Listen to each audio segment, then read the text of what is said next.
पूज्य महाराज जी का आगमन भागवत जी की कथा के मध्य में हुआ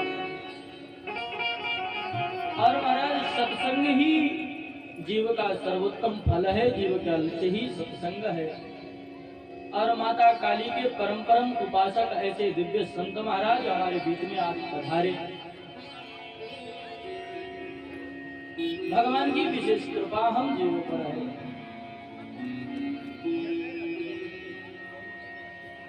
सुखदेव भगवान कहते हैं, परीक्षित यही प्रश्न एक बार आशीर्वचन पूज्य महाराज जी का आशीर्वचन श्रवण कर लेते हैं। महाराज जी समय है, समय लेकर के आए हैं। तो सुखदेव भगवान कहते हैं, राजा परीक्षित एक बार नारद जी ने भी यही प्रश्न अपने पिताजी से किया कि भगवान ने इतने विचित्र संसार की रचना क्यों की, कैसे की महाराज। लेकिन महाराज हम तो कहते हैं भगवान ने रचना कैसे की यह सोचने का विषय नहीं है। भगवान ने इतनी सुंदर संसार की रचना कैसे की यह सोचने का विषय है महाराज। इतने सुंदर सुंदर पुष्प भगवान ने बनाए हैं और इतने सुंदर सुंदर मोर के पंखों को महाराज देखो एक बार, भगवान की क्या कारीगरी है। भगवान ने बड़े दिव्य संसार की रचना की। एक बार ब्रह्मा जी ध्यान लगा करके बैठे हुए थे। नारद जी ने पूछा कि प्रभु पिताजी, क्या आप भी किसी का ध्यान करते हैं? यदि आप किसी का ध्यान करते हैं तो वह कौन है और आप किसका ध्यान करते हैं? तो ब्रह्मा जी कहते हैं, ब्रह्मा जी यह ज्ञान देते हैं महाराज। ब्रह्मा जी कहते हैं कि पहले तो भगवान एक ही थे महाराज, जो परम तत्व परमात्मा है, नारायण है। उनमें महाराज इच्छा हुई कि एको हम बहुश्यामी में बहुत हो जाऊं, सृष्टि की रचना करूं। तब बोले क्या हुआ? बोले महाराज प्रकृति में हलचल उत्पन्न हो गई, उसमें से सर्वप्रथम महत्त्व की उत्पत्ति हो गई और महत्त्व के द्वारा त्रिविध अहंकार, सत्व, रज और तम। महाराज ये सब में होता है। सात्विक भूत भी होते हैं, राजसिक भूत भी होते हैं, तामसिक भूत भी होते हैं महाराज। देवता भी सात्विक, राजसिक, तामसी होते हैं। सब में होता है सात्विक, राजसिक, सत्व, रज, तम की उत्पत्ति हुई महाराज। तमोगुण से के द्वारा पृथ्वी, जल, तेज, वायु, आकाश आदि पंचमहाभूतों की उत्पत्ति हुई। पंच तन्मात्राएं उत्पन्न हुई महाराज। शब्द, रस, रूप, स्पर्श, गंध ये सब तमोगुण के द्वारा उत्पन्न हुई। इंद्रियों की रचना हुई और सत्वगुण के द्वारा इंद्रियों की अधिष्ठात्री देवी उत्पन्न हुई महाराज। भगवान नारायण के नाभि कमल से ब्रह्मा जी का जन्म हुआ। ब्रह्मा जी से जी ने देखा कि चारों ओर मुंह घुमा करके देखा तो उनके चारों मुख प्रकट हो गए। सोचने लगे कि मैं कौन हूं और वायु के अतिरिक्त तो कुछ नहीं दिखाई पड़ा महाराज। तो कमल की तंतु में नाल में प्रवेश कर गए और अनंत काल तक घूमते रहे, किंतु आदि मध्य अंत का पता नहीं लगा। और आकर के पुनः जब बैठ गए उन्हें दो अक्षर सुनाई पड़े, ता और पा। बोले तप करो। ब्रह्मा जी तपस्या करने लगे तब भगवान प्रकट हुए और भगवान ने ब्रह्मा को दर्शन दिया। भगवान ने जब ब्रह्मा को दर्शन दिया तो भगवान कहते हैं, ज्ञानम परम गुह्यम में यज्ञान समन्वितम सरहस्तम तदंगम चा ग्रहाण गदितम मया। हे ब्रह्मा, तुम मेरे ही द्वारा उत्पन्न किए गए हो और तुम मेरे ही अनुसार सृष्टि की रचना करोगे। बोले किस प्रकार से? प्रभु ब्रह्मा तो पैदा हो गए महाराज, लेकिन ब्रह्मा कहते किस प्रकार से? अभी आपसे कोई कहे महाराज सुई दे दे और महाराज इंजेक्शन दे दे, कहे महाराज इनको इंजेक्शन लगा, तो कैसे लगा देंगे? पहले हम डॉक्टरी वाला पढ़ेंगे तभी तो महाराज हम लगा सकते हैं ना। तो हम कैसे सृष्टि की रचना करें? पहले हमको पढ़ना होगा ना। बोले हाँ। तो बोले ज्ञानम परम गुह्यम ज्ञान समन्वितम, मैं तुम्हें बड़ा गुह्य ज्ञान देने जा रहा हूँ, गुप्त ज्ञान तुम्हें प्रदान करने जाता हूँ ब्रह्मा, उसे सावधान होकर के सुनो। महाराज आप लोग श्रवण करें कि ब्रह्मा भी स्वच्छंद नहीं है सृष्टि करने में, कि ब्रह्मा का जो मन हो वही बना दे, ऐसा नहीं है।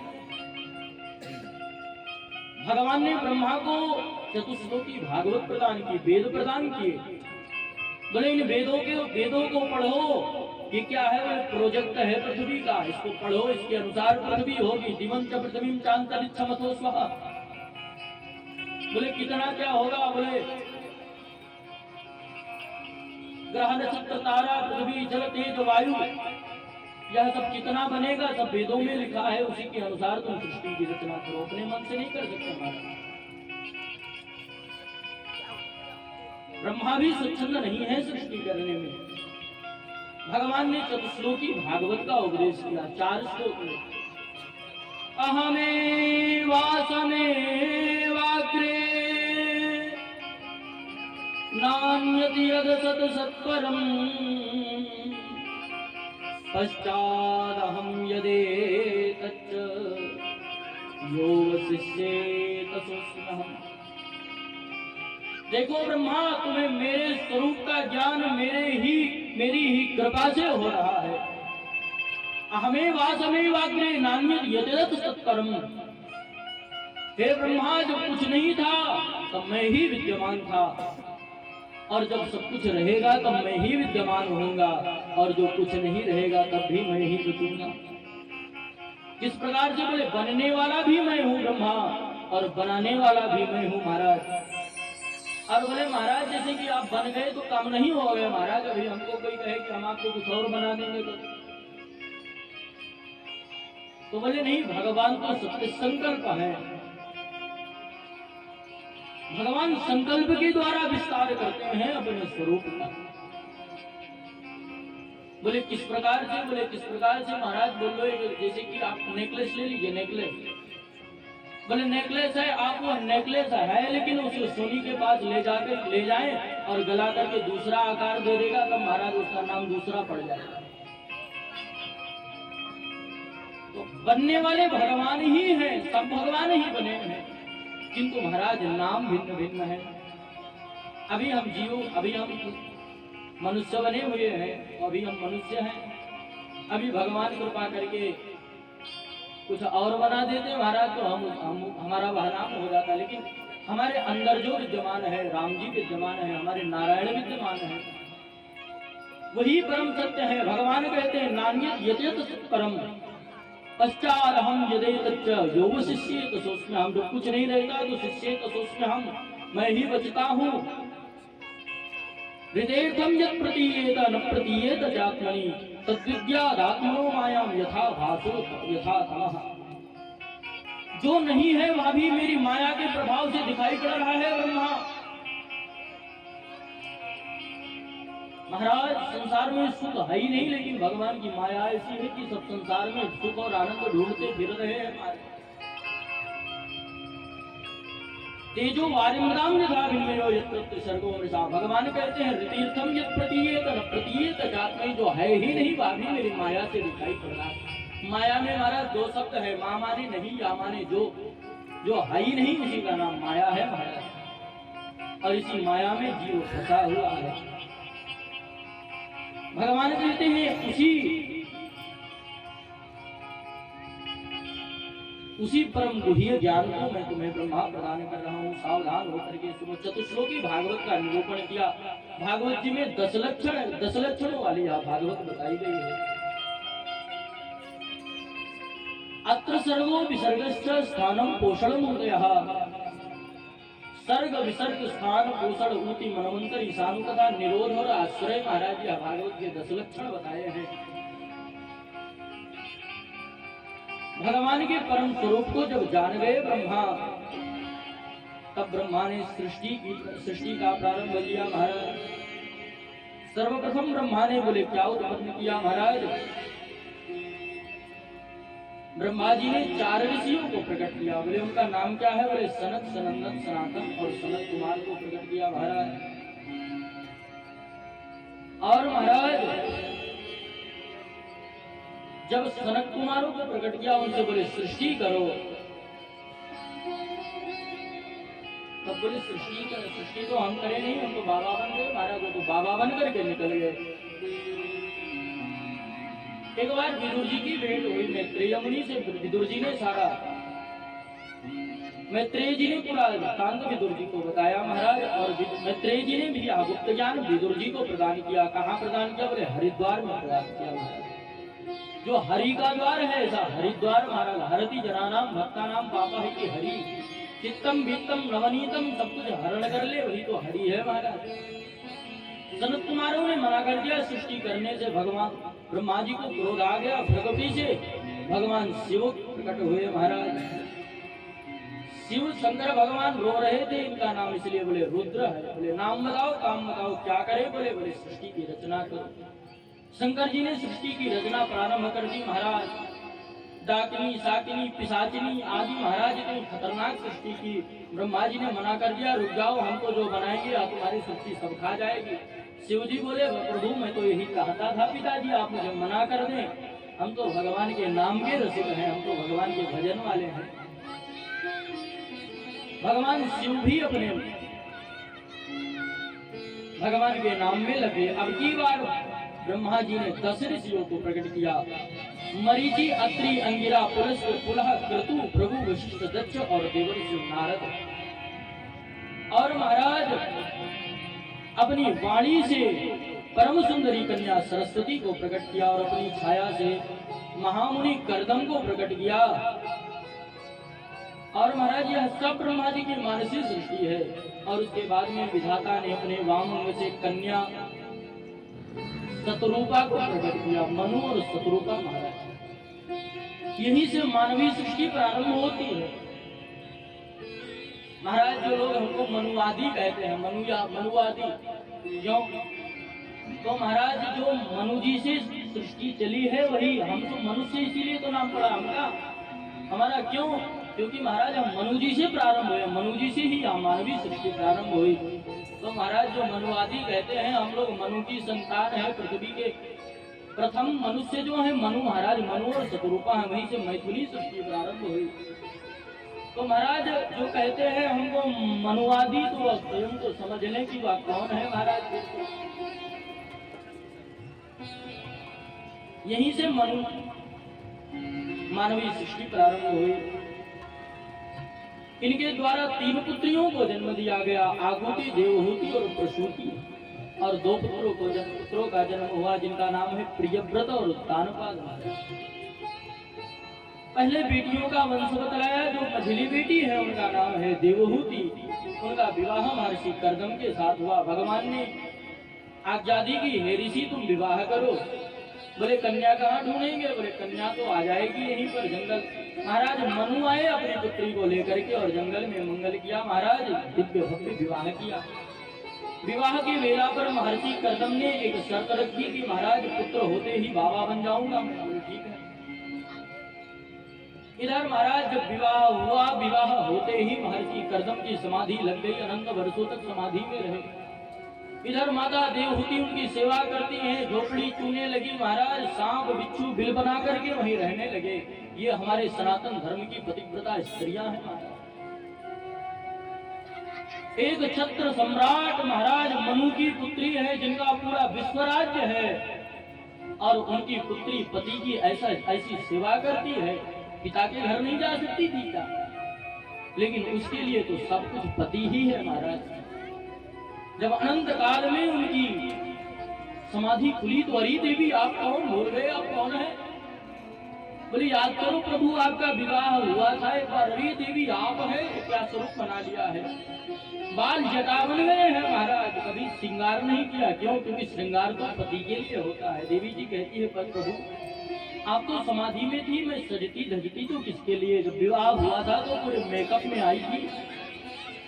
और तो और महाराज आजकल मेकअप वाले तो ऐसा सजा देते हैं महाराज पूछो मत।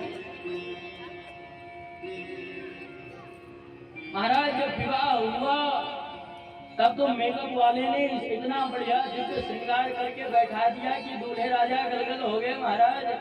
और जब घर जाकर के महाराज वहाँ मेकअप धुल गया तो पहचानने से इनकार कर दिया। अरे देवी आप कौन है? माता देवहूति कहती हैं कि जब विवाह हुआ था तो मैं आई थी पूरे मेकअप में, लेकिन श्रृंगार भी किसके लिए करती? प्रभु आप तो समाधि में थे, आप तो समाधि में थे, श्रृंगार भी किसके लिए करती? महर्षि कर्दम कहते हैं तुष्टो हमद्य तव मान अभिमानदाय शुश्रूषया परमया परया च भक्त्या। हे देवी मैं तुष्ट हो हमद्य, मैं तुमसे प्रसन्न हूँ, मांगो क्या मांगना चाहती हो। माता देवहूति ने कहा प्रभु मैं मांगना तो कुछ नहीं चाहती हूँ, किंतु एक पुत्र के बिना गृहस्थ आश्रम बेकार होता है।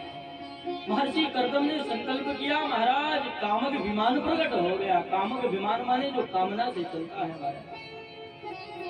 मन की इच्छा अभी मन में आए बैठे वृंदावन जाना, वृंदावन पहुंच गया महाराज।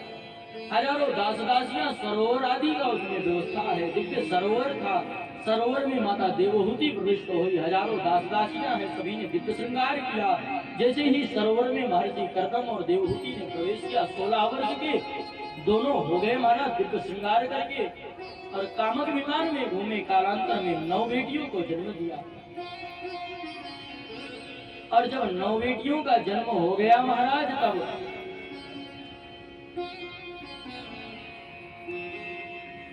बोले कि अब तो मुझे चलना चाहिए। बोले क्यों? बोले प्रभु मैं जाना तो चाहता, प्रभु मैं आप जाइए मैं रोकूंगी नहीं, पूछना चाहती। बोले क्या पूछना चाहती हूँ?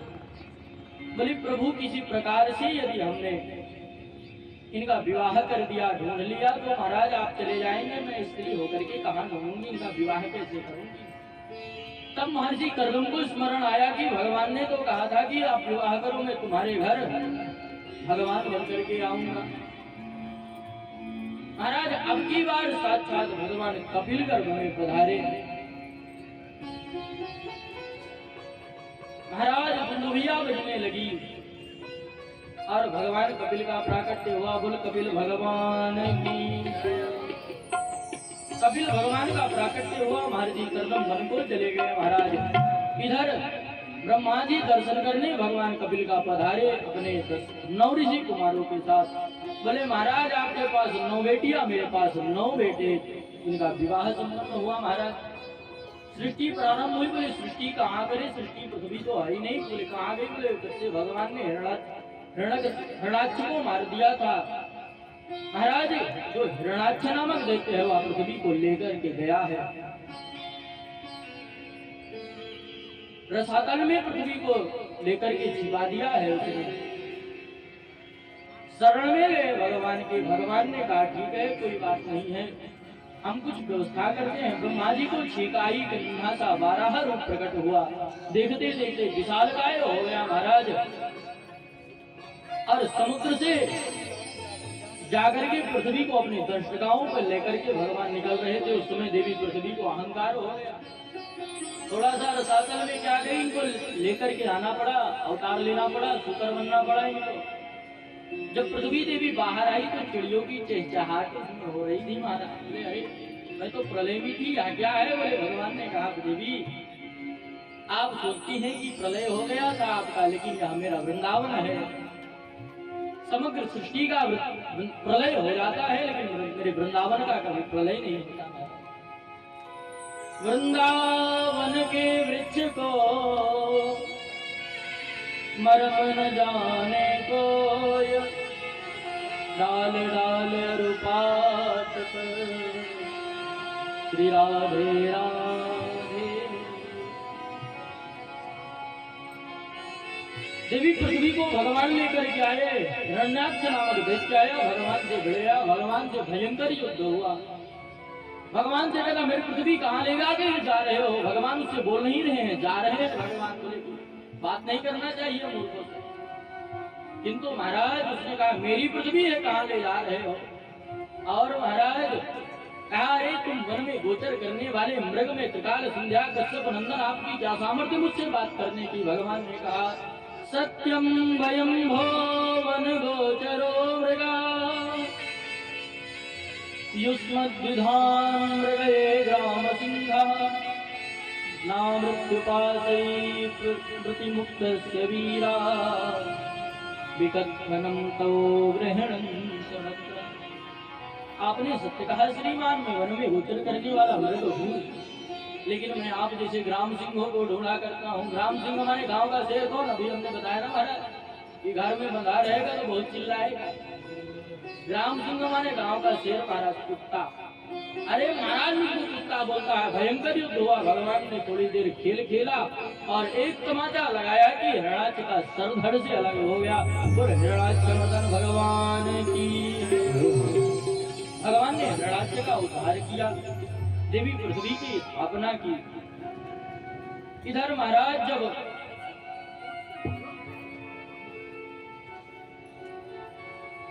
भगवान पृथ्वी की स्थापना करके गए, तब देवताओं ने स्तुति की। एक एक श्लोकों में देवताओं ने भगवान की स्तुति की। नमो नमस्ते खिलयज्ञ तन्वने।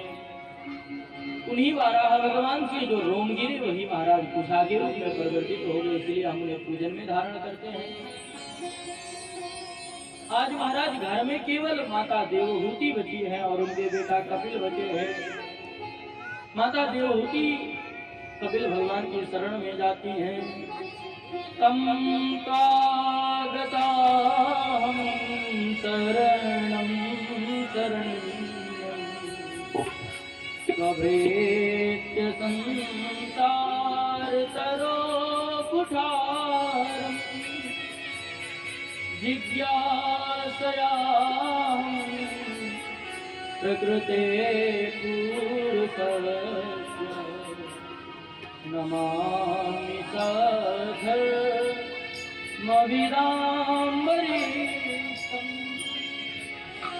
निर्विन्नानितरां भूमन् न सदिन्द्रियदर्शनात् येन सम्भाव्यमानेन प्रपन्नां। हे प्रभु कृपा करके मुझे बताओ पुत्र, आपको योगिनाम वरिष्ठम है, सर्वविदाम वरिष्ठम समत्वागता हम शरणम शरणं, मैं आपकी शरण ग्रहण करती हूँ। हे पुत्र बताओ कि मेरा यह मन क्यों शांत नहीं है। एक साधारण स्त्री कामना नहीं कर सकती। मैंने जीवन में इतना प्राप्त किया, पुत्री बनी, महाराज मनु की एक क्षत्र सम्राट पत्नी बनी, ऐसे महर्षि कर्दम की कामक विमान में सब कुछ प्राप्त किया, लेकिन मन शांत नहीं है, क्यों? भगवान कपिल कहते हैं, माता जी आपके जीवन में सत्संग नहीं है, और जब तक सत्संग नहीं होगा तब तक आपके मन को शांति नहीं मिलेगी। इसलिए माता जी आप सत्संग करो। बोले साधु की पहचान कैसे करें, हम कैसे जाने यहाँ साधु है? हमारे जैसे माला भाला पहन करके आ जाए महाराज तो हमको साधु मान ले, आप लोग पूजने लग जाए तो क्या होगा? महाराज बोले संतों की क्या पहचान है? बोले तितिच्छवः कार्तिकासुरः सर्वदेहिनां अजात शत्रवः शांता साधवः साधु। बोले तितिच्छवा होगा। बोले उसका आभूषण क्या है? बोले तितिच्छवा बड़े सहनशील होते हैं। और बोले और क्या होता है? बोले कारुणिका, उनमें करुणा बड़ी होती है। बोले उनका हृदय तो एकदम कोमल होता है, संत हृदय न मणि समाना। और सर्वदेही नाम सभी भूत प्राणियों में एक दृष्टि रखते हैं, सभी में भगवान श्री सीताराम जी का दर्शन करते हैं। अजात शत्रवः, किसी का शत्रु नहीं होता है, उनका कोई शत्रु नहीं होता है। शांता, वो शांत रहते हैं। साधवः, साधु भूषणः, वह सज्जन होते हैं, वही क्या भूषण है। महाराज यहाँ जिनके अंदर गुण हो, भले ही पैंट शर्ट पहनता हो, उसे संत मानना चाहिए। और हम जैसे महाराज धोती कुर्ता तिलक चंदन पहन करके महाराज काम क्रोध लोभ मोह सब बैठा हुआ है, और हम जैसे जीव को यदि आप संत मान लेंगे, भगवान का भक्त मान लेंगे, तब तो आपकी हानि ही हानि है। महाराज जिनमें यह गुण हो वही तो संत हो सकता है। संतों का लक्षण बताया। माता देवहूति ने प्रश्न किया, प्रभु भक्त कितने प्रकार के होते हैं? बोले कि भक्त महाराज 3 प्रकार के होते हैं। बोले एक भक्त होता है जो भगवान की कथा में आए तो केवल इनमें दर्शन करे, हिंदू गोपाल को देखे तो यही भगवान है, बाकी सब आदमी बैठे हुए हैं, जो पीछे बैठे सब आदमी बैठे हुए हैं, तो वह तृतीय श्रेणी का भक्त है। अधम भक्त तो अधम होता नहीं महाराज, लेकिन तृतीय श्रेणी का भक्त है। लेकिन महाराज जो कथा में आए ठाकुर जी में दर्शन करे, भागवत जी में दर्शन करे, व्यास में दर्शन करे, ब्राह्मणों के दर्शन करे, लेकिन संगीत वालों को कह रही सब भजनिया ऐसे है महाराज, तो वो दूसरी श्रेणी के भक्त है। लेकिन महाराज प्रथम श्रेणी का भक्त कौन है? बोले सिया राम मैं सब जग जानी, करहूं प्रणाम जोरी जुग पानी। तो सब में भगवान श्री सीताराम जी का दर्शन करे, मंदिर में जाए तो ध्वजा में भगवान का दर्शन करे, मंदिर की सीढ़ियों में भगवान का दर्शन करे, मंच पे स्थित जितने साधु संत ब्राह्मण बैठे हुए हैं सब में भगवान का दर्शन करे, और तो और महाराज जितने श्रोता बैठे हुए हैं सब में कुत्ते तक में भगवान का दर्शन करे, वह प्रथम श्रेणी का भक्त है। अष्टांग योग का भगवान कपिल ने महाराज बड़ा दिव्य सांख्य शास्त्र का उपदेश दिया। इस प्रकार से महाराज देवती माता देवहूति प्रश्न करती है, और महाराज भगवान कपिल जो है वह उनके प्रश्नों का समाधान करते जाते हैं, और महाराज वहीं पर सभी प्रश्नों का उत्तर दे दिया माता को। और माता का क्या हुआ, बोले माता वहीं जल रूप होकर के बह गई महाराज, और भगवान कपिल गंगा सागर चले गए। एक भ्रांति है महाराज, गांव में लोगों में एक ये रहता है सब तीर्थ बार बार गंगा सागर एक बार, ऐसी युक्ति है। कई लोग फोन करके भी पूछते हैं, गुरुजी बताइए कि क्या गंगा सागर जीवन में एक बार ही जाना चाहिए? तब बोले ऐसा नियम नहीं होता है महाराज, पहले के समयों में इतनी व्यवस्था नहीं थी, वहाँ जो चला जाता था बच के आना बड़ा मुश्किल हो जाता था, किंतु अब तो बड़ी सुविधाएं हैं, आपका सामर्थ्य है तो 1000 बार जाओ। भगवान कपिल गंगा सागर को चले गए, और गंगा सागर में सागर ने भगवान कपिल का स्वागत किया, और सागर के बीच में जाकर के भगवान कपिल ने समाधि लगा ली। आज भी महाराज मकर संक्रांति को भगवान कपिल का दर्शन करने भक्त जाते हैं गंगा सागर। यहाँ से हम तृतीय स्कंद को प्रणाम करते हैं, चतुर्थ स्कंद में प्रवेश करते हैं। इसमें क्या है बोले, इसमें विसर्ग लीला है महाराज, विसर्ग लीला है महाराज। इसमें बोले क्या बताया गया, बोले मनोस्तु सतरूपायाम तिस्रः सृष्टि सजगिरे आकुतिर्देवहूतिश्चा प्रसूतिर्विस्मृतः। मनु महाराज की बड़ी बेटी आकुति का विवाह रुचि प्रजापति के साथ में हुआ, पुत्रिका धर्म का आश्रय लेकर के हुआ। इनके घर में साक्षात यज्ञ नारायण भगवान प्रकट हुए, बोले यज्ञ नारायण भगवान की।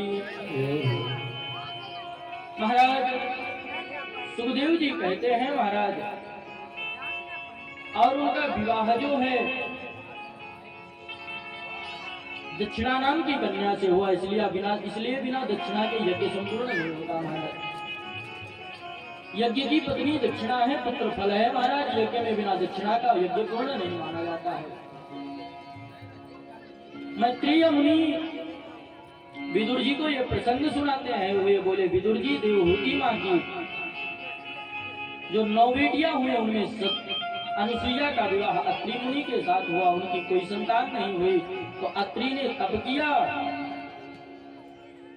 और महाराज तपस्या से प्रसन्न होकर ब्रह्मा विष्णु शिव तीनों और महाराज शिव तीनों प्रकट हो गए। वरम भूया, तीनों ने वरदान मांगने को कहा, बोले हमको आप ही चाहिए महाराज। तथास्तु कहकर के तीनों अंतर्धान हो गए, और महाराज इन्हीं के यहाँ ब्रह्मा जी के अंश से चंद्रमा का, और भगवान शिव के अंश से दुर्वासा का, नारायण के अंश से अनुसुईया के गर्भ से साक्षात दत्तात्रेय भगवान का प्राकट्य हुआ। दत्तात्रेय भगवान की जय हो। मैत्रेय जी कहते हैं विदुर जी मनु महाराज की सबसे छोटी बेटी प्रसूति देवी का विवाह दक्ष प्रजापति के साथ हुआ, जिनके 16 बेटियां हुई। उन 16 कन्याओं के में 13 कन्याएं धर्म की पत्नियां बनी। उनमें धर्म मूर्ति नामक पत्नी के गर्भ से भगवान नर और नारायण का प्रादुर्भाव हुआ। ये आज भी बद्रीनाथ में विराजमान है। और महाराज स्वाहा नामक बेटी एक अग्नि देवता को ब्याही गई, स्वधा नाम की बेटी पितरों को ब्याही गई। आप जब अग्नि देवता में आहुति देते हैं स्वाहा बोलते हैं, और जब पितरों को देते हैं तो स्वधा बोलते हैं महाराज।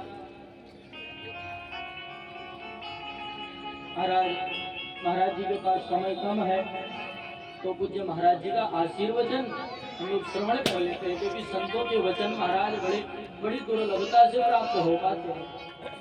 ऐसे सिद्ध संत माता काली के उपासक हम तो स्थान पे भी जा चुके हैं महाराज जी के, और महाराज जी की बड़ी कृपा करुणा रहती है दास पर, उन्हीं की कृपा से ही यज्ञ भी संपन्न हो रहा है महाराज।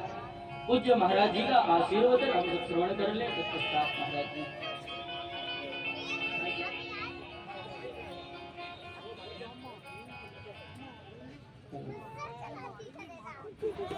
ओम काली। बड़े सौभाग्य से भागवत कथा श्रवण करने का सौभाग्य मिलता है और व्यास जी की वाणी में तो सरस्वती जी विराजमान ही है और त्रिपुर सुंदरी माँ जगदम्बा महाकाली की कृपा इन पे बनी हुई है। इनकी सूचना हम तक गई कि कथा हो रही है। व्यस्तता बहुत रहती है, फिर भी हमने भगवती से आदेश लेके थोड़ा समय हमने कहा भागवत श्रवण करने का, शायद हमें भी सौभाग्य मिल जाए। और भगवती की कृपा हुई और व्यास जी के मुखारविंद से भागवत सुनने का सौभाग्य मिला। कहते हैं सरस्वती किसी किसी के कंठ पे विराजमान होती है, परंतु यहाँ व्यास जी के कंठ पे माँ भगवती सरस्वती साक्षात विराजमान, सुमधुर वचन है इनके और आप लोगों का सहयोग है और ये बहुत हमें खुशी मिली कि सभी भक्तजन बहुत श्रद्धापूर्वक भागवत कथा श्रवण कर रहे हैं और सभी का स्नेह प्रेम देखा हमने। दो या तीन दिन, 2-3 दिन बचा हुआ, चौथा दिन, तो सब लोगों का ऐसा स्नेह प्रेम और अत्यधिक भीड़ कहते हैं भागवत सुनने के लिए। कभी कभी ऐसा होता है कि कथा के दौरान किस रूप में माँ भगवती बैठ जाए कोई नहीं कह सकता। एक छोटी सी मैं घटना बताता हूँ। मैं वृंदावन गया हुआ था कुछ शिष्यों के साथ बाके बिहारी जी के दर्शन करने। कई शिष्य हमारे साथ थे। जैसे प्रशासन हमको बाहर लेकर आ रही थी, उसी समय एक महिला आई जो अत्यंत मलिन वस्त्र पहने हुए, अत्यंत मलिन। उन्होंने कहा कि आपसे मुझे 101 रुपए चाहिए। हमने कहा मात्र 101। तो हमारे शिष्य थे, कई लड़के थे, उन्होंने कहा अच्छा हम दे रहे महाराज जी।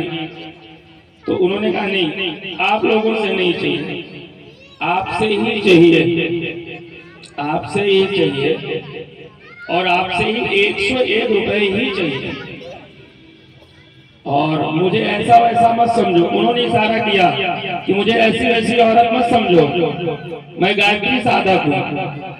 तो थोड़ी देर के लिए मैंने उनको देखा कि इतना मलिन वस्त्र पहने हुए और स्वयं को गायत्री साधक बता रही है।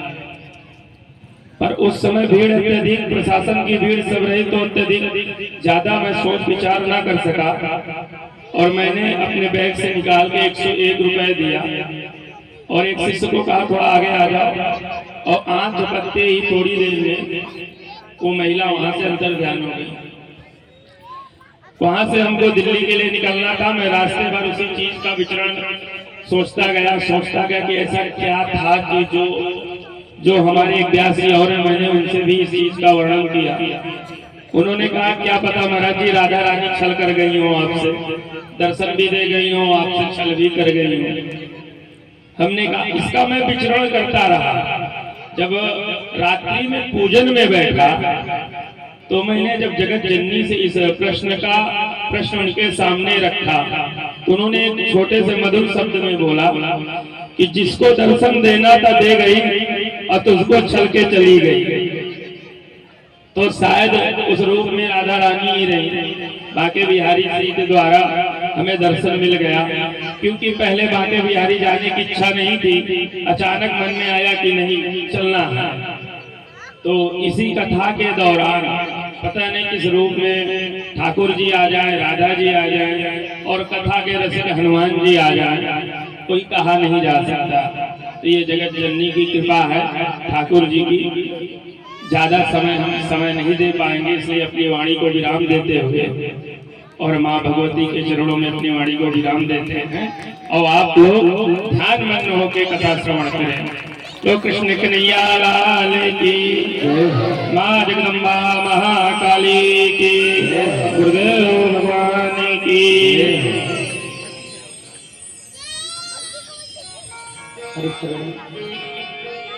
पूज्य महाराज जी का सुमधुर वचन महाराज किस रूप में भगवान आ जाए या कुछ कहा नहीं जा सकता। पूज्य महाराज जी ने बताया कि किस रूप में माता हमारी राधा रानी आ जाए, इसी बीच में बैठ जाए, इसका भी कुछ कहा नहीं जा सकता। क्यों? क्योंकि प्रयागराज तीर्थ में कथा हो रही है हमारा, तो देव धनुज नर किन्नर श्रेणी सब आएगा हमारा, डीजे भी आएगा, बाज के जाएगा घूम के, और भगवती भी आएगी, सब आएंगे महाराज। प्रयाग की भूमि है।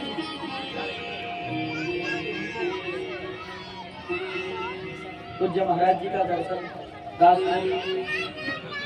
दोबारा प्राप्त हुआ। संतों का दर्शन जीवन में बड़ा दुर्लभ होता है।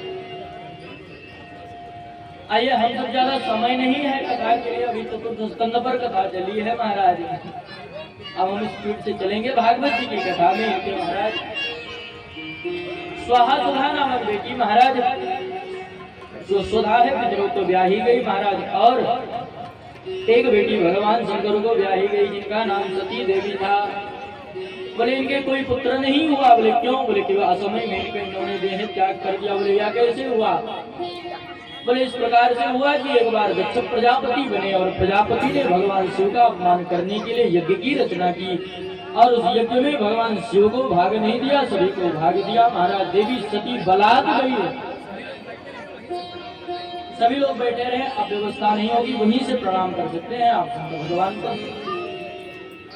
महाराज सती देवी बलात् गई है और वहां पर शिव का भाग नहीं देखा तो अपने देह को भस्म कर दिया।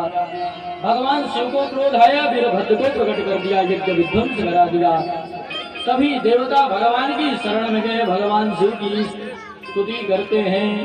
शिव भोले भंडारी शरण हम आए तुम्हारी, शिव भोले भंडारी शरण हम आए तुम्हारी, शिव भोले भंडारी शरण हम आए तिहारी, आए तिहारी भगवान आए तिहारी, आए तिहारी बाबा आए तिहारी, आए तिहारी भगवान आए तिहारी, आए तिहारी बाबा आए तिहारी, शिव भोले भंडारी शरण हम आए तिहारी, शिव भोले भंडारी शरण हम आए तिहारी, आए तिहारी बाबा आए तिहारी, आए तिहारी बाबा आए तिहारी, शिव भोले भंडारी शरण शिव भोले भंडारी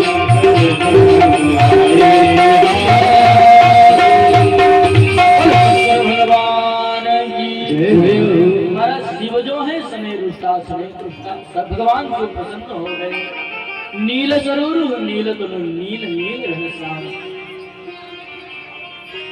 भगवान शिव को कर्पूर गौरम है, करुणावतारम है, करुणा के अवतार है। भगवान शिव प्रसन्न हो गए और महाराज यज्ञ पुनः संपन्न कराया। दक्ष का सर काट करके हवन कुंड में स्वाहा कर दिया था वीरभद्र ने, इसलिए बकरे का सर लगाया गया महाराज। तो बकरे की आवाज निकालने लगे। भगवान शिव बड़े प्रसन्न हुए, हंसे जोर जोर से। तो महाराज आज भी अभिषेक होता है, तो अभिषेक में बकरे की आवाज निकाली जाती है। क्यों? बोले भगवान शिव को अपने ससुर जी की याद आती है तो बहुत हंसते हैं माता। और महाराज भृगु जी की दाढ़ी नोच करके स्वाहा कर दिया था। तो भृगु जी की आदत थी जब तक दाढ़ी में हाथ न फिरे मंत्र ही नहीं आता था महाराज। तो बकरे की दाढ़ी लगा दी गई। तो महाराज देखो ब्राह्मणों को जिनकी इतनी दाढ़ी आती है उनको भृगुवंशी कहा जाता है। भृगुवंशी महाराज आगे चल करके पुत्रों का वंश बताया। प्रियव्रत बड़े हैं, उत्तानपाद छोटे हैं, लेकिन पहले उत्तानपाद का चरित्र बताया। बोले कुतु ऊर्ध्वो पादो यस्य सह उत्तानपादः। यदि हम विचार करें तो हम भी उत्तानपाद है, माँ के गर्भ में 9 महीने ऊपर को पैर करके रखते हैं। जिनके पैर ऊपर की ओर है वही उत्तानपाद है महाराज। जिनकी 2 पत्नियां हैं कौन है? जाए उत्तानपादस्य सुनीति सुरुचिस्तयो सुरुचि प्रेयसी भार्या सुरुचि प्रेयसी पत्न्युर नेतरा यत्सुतो ध्रुवः। बोले महाराज 2 पत्नियां हैं, अगर हम विचार करें तो हमारी भी 2 पत्नियां हैं, एक सुरुचि एक सुनीति। बोले सुनीति कहती है कि नियम से रहो, तिलक चंदन करो, सुबह उठो, माता पिता को प्रणाम करो, लेकिन मती कहती है नहीं अभी सो महाराज, अभी तो रील्स देखो। हम नीति को किनारे रख देते हैं और मति को रुचि को आगे ले आते हैं महाराज। उत्तानपाद के भी साथ यही है। सुरुचि प्रेयसी भार्या, जो प्रेयसी भार्या है सुरुचि से बड़ा प्रेम करते हैं, उसके कहने पर महाराज सुनीति को उन्होंने भी किनारे रख दिया। सुनीति गोपुत्र है महाराज, जिनका नाम है ध्रुव, और सुरुचि को भी एक पुत्र है जिसका नाम है उत्तम। एक दिन ध्रुवजी खेलते खेलते अपने बालकों के साथ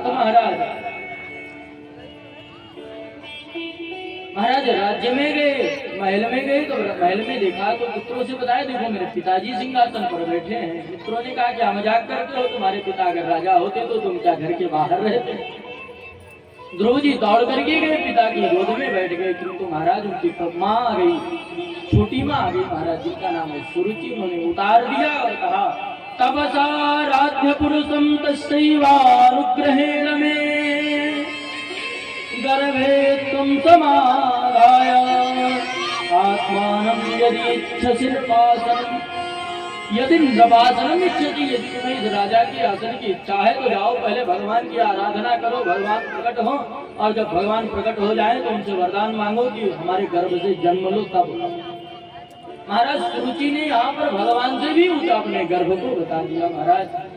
ध्रुव जी छोटे से बालक रोते हुए आ गए और माता से बोले मैया ऐसी सी बात हुई, किंतु माता ने कहा पुत्र कोई बात नहीं, मातु सपत्निया सर्वरुक्ति विद्या स्वसंदुषा दंड हतो यथाहि। ध्रुव जी से माता कहती हैं पुत्र माता ने तो तुम्हारे ऊपर कृपा कर दी है। बोले कैसी कृपा कर दी? उन्होंने तो मुझे डांट दिया है। बोली कि उसने तुम्हें पिता की गोद से तो उतारा, किंतु परम पिता का मार्ग बता दिया। आप तो भगवान की आराधना करो लेकिन गर्भ की इच्छा से मत करो। 5 वर्ष के बालक ध्रुव जी निकल पड़े हैं भगवान को प्राप्त करने के लिए। महाराज नारद जी मिल गए। नारद जी कहते हैं अहो क्षत्रिय तेजानाम, क्षत्रिय के तेज को नमस्कार है महाराज। नारद जी ने परीक्षा ली ध्रुव जी की, ध्रुव जी परीक्षा में पास हुए महाराज। और नारद जी ने मंत्र फूंक दिया, गुरु मंत्र दे दिया महाराज। ध्रुव जी महाराज गए हैं और ध्रुव जी भगवान की आराधना में लगे, तपस्या करने लगे। भगवान तत्तात गच्छ भद्रम ते यमुनायास्तटं शुचि पुण्यम मधुवनम यत्र सानिध्यं नित्यदाय। पुत्र तुम मथुरा को जाओ, मथुरा में जाकर के और यमुना में स्नान करके पवित्र हो जाओ, वहीं पर भगवान की आराधना करो। ध्रुव जी मथुरा आए और मथुरा में स्नान किया कालिंदी में और भगवान की तपस्या में लग गए।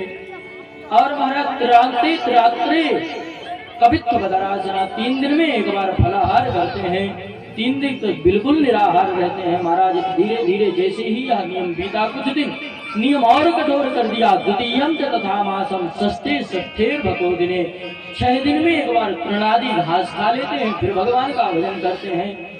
और समय आया तो तृणा प्रणाद भी महाराज उसको भी छोड़ दिया। कभी कदार बिच्छू के पत्ते खा लेते हैं। नवमे यानी धीरे धीरे और समय बीता तो 9वें दिन महाराज अभक्षा केवल और केवल यमुना जी का जलपान करके रहते हैं। घास पत्ते सब छोड़ दिया ध्रुव जी ने। और महाराज धीरे धीरे जैसे 4था महीना लगा, नियम और कठोर किया। चतुर्मपि मासम द्वादशे हनी, एक यौगिक क्रिया ऐसी चढ़ाई ध्रुव जी ने कि प्राणवायु को रोक दिया महाराज। देवता भागने लगे महाराज। इंद्र का आसन हो गया, त्राहिमाम प्रभु क्या हो गया, प्रभु क्या हो गया। बोले कुछ नहीं हुआ, मेरा भक्त मुझे पुकार रहा है, इसलिए मैं उसे दर्शन देने के लिए जा रहा हूँ महाराज। नैवं विदामो भगवन्गाजरोधं चराचरस्याखिल सत्त्वधाम्नः विधेहि तन्नो वृजनाद् विमोक्षं प्राप्ता वयं त्वां शरणं। महाराज भगवान प्रकट हो गए लेकिन बोल नहीं पा रहे हैं।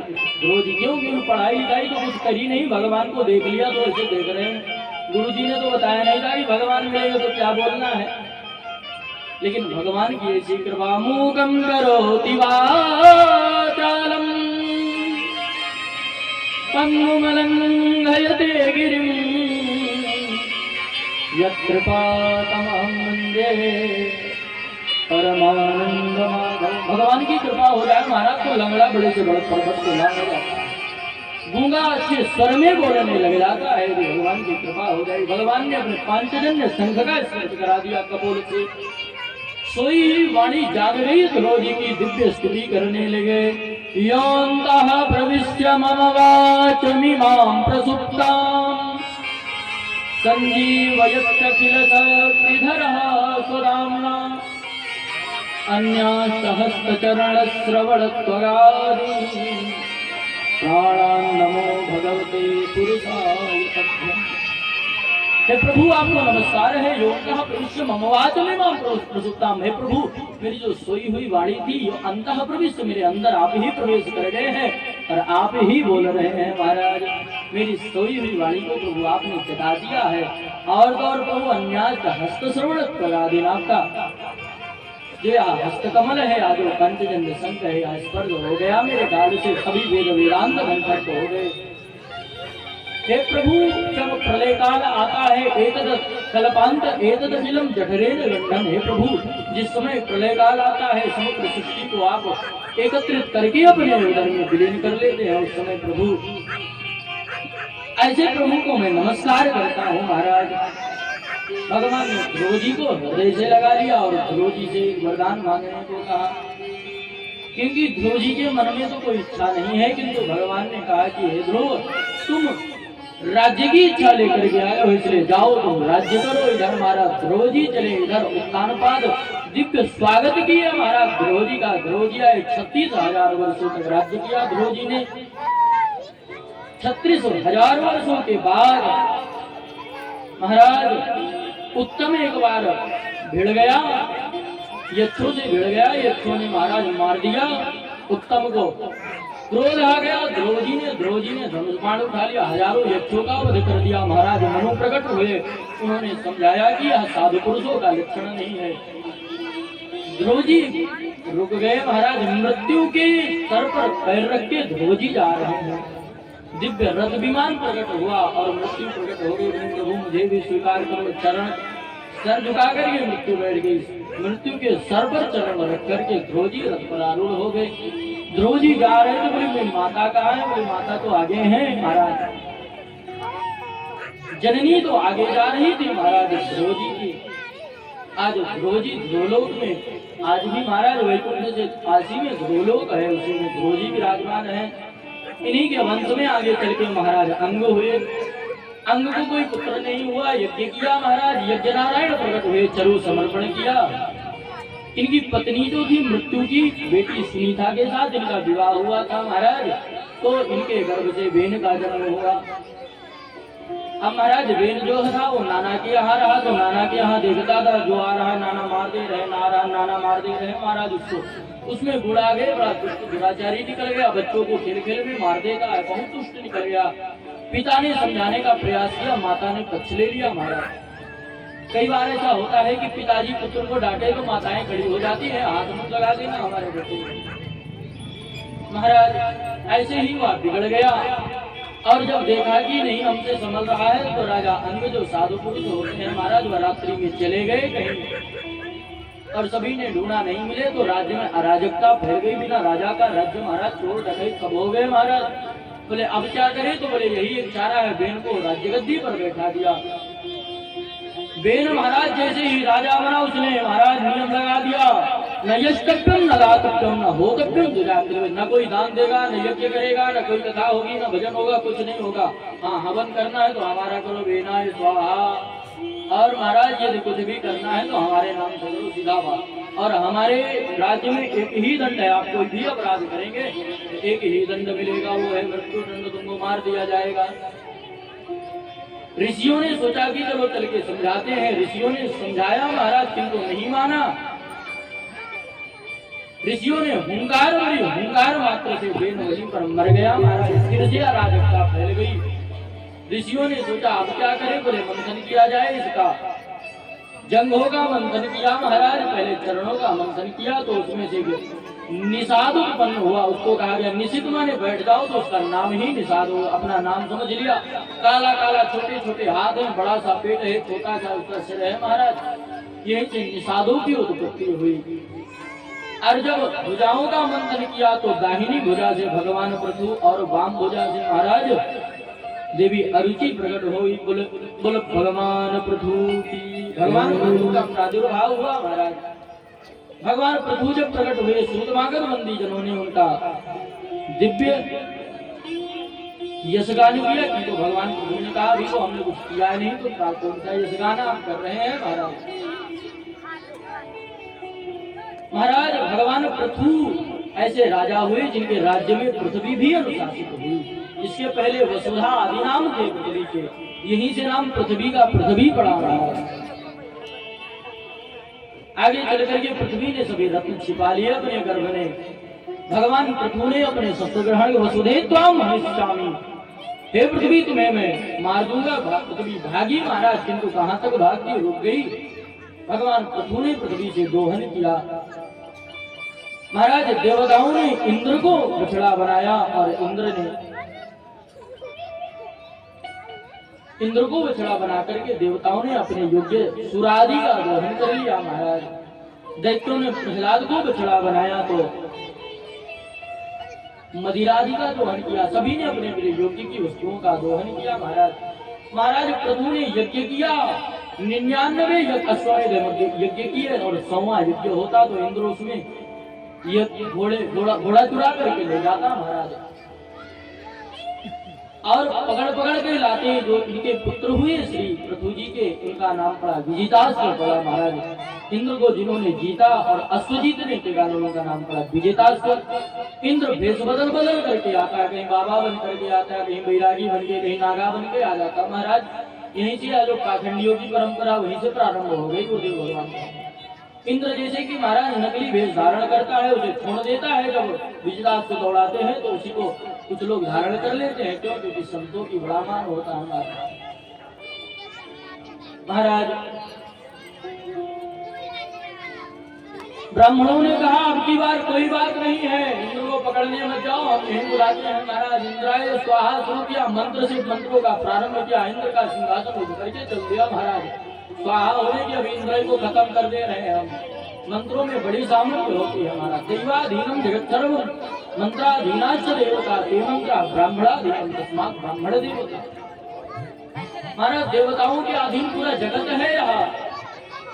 और देवता किसके अधीन है? बोले देवता मंत्रों के अधीन। बोले मंत्र किसके अधीन? बोले मंत्र तो ब्राह्मण के अधीन, इसलिए ब्राह्मण को देवता कहा गया हमारा। साक्षात भगवान प्रकट हो गए यज्ञशाला में भगवान पृथु के। भगवान ने कहा कि आपको कौन सा इंद्रासन चाहिए? यज्ञ आपका संपूर्ण हो गया महाराज। भगवान ने कहा वरदान मांगो। भगवान पृथु ने कहा प्रभु मुझे 10,000 कान दो। क्यों? क्योंकि आपकी कथा होती है तो दो कानों से सुन के तृप्ति नहीं होती।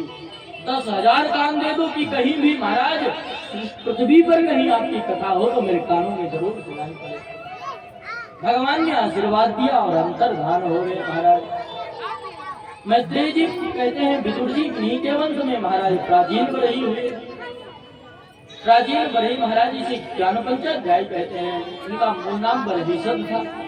इन्होंने पूर्व दिशा की और इतनी कुशाएं बिछाई महाराज कि इनका नाम प्राचीन बरही पड़ गया। कर्मसु आसक्त थे, जीवों की हिंसा करते थे। यज्ञ में नारद जी आए। नारद जी ने कहा कि आप यहाँ जो हिंसा कर रहे हैं क्या इससे आप अपना कल्याण समझते हैं? बोले हाँ मैं इसी से कल्याण समझ। बोले ऊपर देखो तो यार निर्णय ही ना ऊपर देखा तो हमारा जिन जिन जीवों की हत्या की थी सब उन्हें घूर रहे थे, हमारा लाल लाल आंखों को ले जाते मुझे देख रहे हैं। बोले यार सोच रहे हैं तुम जल्दी मरो और मेरे पास आए तो मैं तुम्हें मारूंगा। क्यों? क्योंकि तुमने इनकी हत्या की है। हमारा प्राचीन बरही को एक पुरंजनोपाख्यान नामक कथा सुनाई। एक पुरंजन नामक और एक महाराज उसका मित्र है अभिज्ञात, दोनों नगर ढूंढने के लिए निकले। एक नवद्वार वाला सुंदर नगर मिला, उसमें एक सुंदर कन्या है, 5 मुख वाला सर्प उसकी रक्षा करता है। महाराज उसी कन्या से विवाह किया। पुरंजनी में इतना आसक्त हो गया पुरंजन की, पुरंजनी खाए तो पुरंजन खाए, पुरंजन पिए तो पुरंजन पिए, और पुरंजनी हंसे तो महाराज पुरंजन हंसे, पुरंजनी रोए तो रोने लगे। महाराज इतना आसक्त हो गया, आगे चल करके चंडवी और काल कन्या जरा ने आक्रमण कर दिया। 5 मुख वाला सर्प लड़ता रहा और महाराज पुरंजन को आक्रमण कर दिया। पुरंजन हाँ पुरंजनी करके मर गया। अगले जन्म में स्त्री का जन्म हुआ, मलयध्वज नामक राजा के पत्नी बना वहा, और महाराज बड़ा बड़े पतिव्रता बना। राजा महाराज राज्य छोड़ करके जंगल को गए और भगवान के भजन में लगे। देह त्याग कर दिया जब राजा ने तो समुदाय इकट्ठा किया और सती होने बैठ गया। वहीं पर अभिज्ञात आ गया। बोला ओ मित्र कैसे हो? बोले क्या? महाराज जो अभिज्ञात था वह भगवान है और या जो पुरंजन है हम सब है। महाराज 9 द्वार वाली यहाँ नगरी है, 5 द्वार वाला सर्प जो आए हमारा 2 2 4 और 1 5 मुख वाला सर्प ही है हमारा। महाराज हम सब इसी में आसक्त रहते हैं। और एक दिन जरा काल कन्या, जरा माने की महाराज जरा माने बुढ़ापा एक दिन आक्रमण कर देता है और हम मर जाते हैं। कोई जन्म आ जाता है और भगवान को भूल जाते हैं। महाराज वही जो अभिज्ञात है वही परमात्मा है। दोनों निकले थे, एक जीवात्मा एक परमात्मा, लेकिन भटक गए हैं एक दूसरे से। पुरंजन को महाराज जो प्राचीन बरही को अनेक प्रकार से समझाया, तब महाराज प्राचीन बरही की समझ में आया कि भगवान की भक्ति में लगना चाहिए।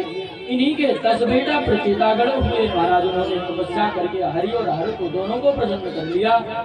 वृक्षों की कन्या वार्षी देवी से उनका विवाह हो गया और दक्ष जैसे प्रजापति पुत्र को जन्म दिया। महाराज दक्ष को पद सौंप करके पुनः तपस्या करने के लिए चल पड़े। मार्ग में देवर्षि नारद मिल गए। नारद जी ने पूछ लिया महाराज जी ये बताइए कि भगवान सबसे जल्दी प्रसन्न कैसे होते हैं? तब नारद जी ने 3 सूत्र दिए और कहा इन 3 सूत्रों को जीवन में उतार लो, भगवान बहुत जल्दी प्रसन्न हो जाएंगे। बोले क्या? बोले दयया सर्वभूतेषु संतुष्ट्या येन केन वा सर्वेन्द्रियोपशांत्या च तुष्यासु जनार्दन। बोले प्राणी मात्र पर दया करना प्रारंभ कर दिया। और बोले सर्वभूतेषु संतुष्टया, बोले सभी में भगवान का दर्शन करने लग जाओ। और बोले क्या करें? बोले जितना है उसी में संतुष्ट हो जाओ, बस भगवान प्रसन्न हो जाएंगे। महाराज यहाँ से हम चतुर्थ स्कंद को प्रणाम करते हैं। यहाँ से पंचम स्कंद में हम यहाँ पर स्थान लीला का निरूपण किया गया है। महाराज पंचम स्कंद में सृष्टि वर्णन किया गया है। महाराज सृष्टि वर्णन में महाराज प्रियव्रत ने एक दिन सोचा कि रात क्यों होती है? रात होती है 12 घंटे के काल हो जाते हैं, दिन ही दिन बना रहे। दिन के तेजों में रथका निर्माण किया, पृथ्वी के 7 चक्कर हमारे 7 दिन तक दिन ही दिन बना रहा। महाराज यही 7 समुद्र बन करके प्रकट हो गए जो पहिए से। प्रियव्रत जी का इतना दिव्यराज हुआ, महाराज राज्य हुआ। और ब्रह्मा जी ने समझाया आकर के कि जैसी व्यवस्था है वैसा ही रहने दो। तो भगवान महाराज प्रियव्रत शांत हुए महाराज इनका। और प्रियव्रत ने महाराज को तब वैराग्य उत्पन्न हो गया। सबसे पहला द्वीप जो है जम्बूद्वीप, जहाँ पर हम सब हैं महाराज, इनके अधिपति बने महाराज आग्नेय के 9 बेटा हुए। उन्होंने पूर्वचित्ती अप्सरा से विवाह किया। उन्होंने जम्बूद्वीप के 9 खंड करके अपने 9 पुत्रों में बंटवारा कर दिया। महाराज अजनाब खंड के राजा अधिपति बने महाराज नाभि। मेरु देवी से विवाह करके जब उनके कोई संतान नहीं हुई तो पुत्रेष्टि यज्ञ किया। भगवान प्रसन्न हुए और बोलो क्या चाहते हो? भगवान ने ब्राह्मणों से कहा आप बताइए। किंचायम राजर्षिपत्यका प्रजाम, ये आप जैसी संतान चाहते हैं? प्रभु भगवान से कहा बोले भगवान ने कहा मैं आप अपने जैसे कहाँ ढूंढूं? बोले मैं ही आऊंगा। इनके घर में भगवान ऋषभ के रूप में प्रकट हुए। बोले ऋषभ भगवान की जय है। भगवान स्वयं नाभि पुत्र ऋषभदेव के रूप में प्रकट हो गए। ऋषभ भगवान के तेजोज से इंद्र ने एक बार वर्षा नहीं की, भगवान ऋषभदेव ने अपने ही तेज से वर्षा कर ली। अपने राज्य में इंद्र लज्जित हुए और अपनी जयंती पुत्री जयंती का विवाह इनसे कर दिया महाराज। और महाराज इंद्रपुत्री जयंती से विवाह करके ऋषभ भगवान ने 100 पुत्रों को जन्म दिया। इनमें सबसे बेटे का विवाह का नाम भरत है। बड़े प्रतापी राजा हुए महाराज, अजनाब खंड के राजा बने। इन्हीं के नाम से हमारे अजनाब खंड में हम सब बैठे हुए हैं, इसी इन्हीं के नाम से इसका नाम भारतवर्ष पड़ा महाराज। आसीन वर्षम भारत में विपत्ति संति, इसके अधिपति बने महाराज। संसार में 2 आनंद है, विषयानंद और एक ब्रह्मानंद महाराज। महाराज भूगोल खगोल का वर्णन पंचम स्कंध में किया गया। आगे चल करके भगवान ऋषभदेव जी ने परमहंस वृत्ति का वो धारण किया महाराज। धीरे धीरे यहाँ कहीं कभी ज्यादा वस्त्र पहन लेते, कहीं कम वस्त्र पहन लेते। और महाराज धीरे धीरे आकर नग्न घूमने लगे, निर्वस्त्र होकर के घूमने लगे, कहीं कंकड़ दबा करके घूमने लगे। और महाराज एक समय तो आया, एक ही स्थान पर बैठ करके विष्टादि का त्याग करने लगे। उस विष्टा से कहते हैं इतनी दिव्य सुगंध निकली कि 40 कोसों तक उसकी सुगंध फैली महाराज। अणिमादि सिद्धियां ऋषभदेव भगवान के चरणों में लौट रही थी। भगवान ने सिद्धियों को नहीं ग्रहण किया। ऋषभनंदन भारत के सम्राट बने। इनके 5 पुत्र हुए। इनमें से सबसे बड़े पुत्र सुमति को भार सौंप करके भरत जी पुलह आश्रम चले गए महाराज। और पुलह आश्रम जब गए तो क्या देखा? बोले कि जब गए पुलह आश्रम तो नदी में देखा है कि हिरणी जल पी रही थी। पीछे से सिंह ने आक्रमण कर दिया। भय से उसने नदी को छलांग लगाई तो बीच में ही प्रसव हो गया। उस मृग बालक को लेकर के चले आए हैं। और उस मृग में बड़ी आसक्ति हो गई भरत जी की, और ब्रज में आसक्ति हो गई। उसी समय उनका समय आ गया, बेहद त्याग हो गया महाराज। और मृग चला गया एक दिन, तो मृग को सोचते हुए मर गए।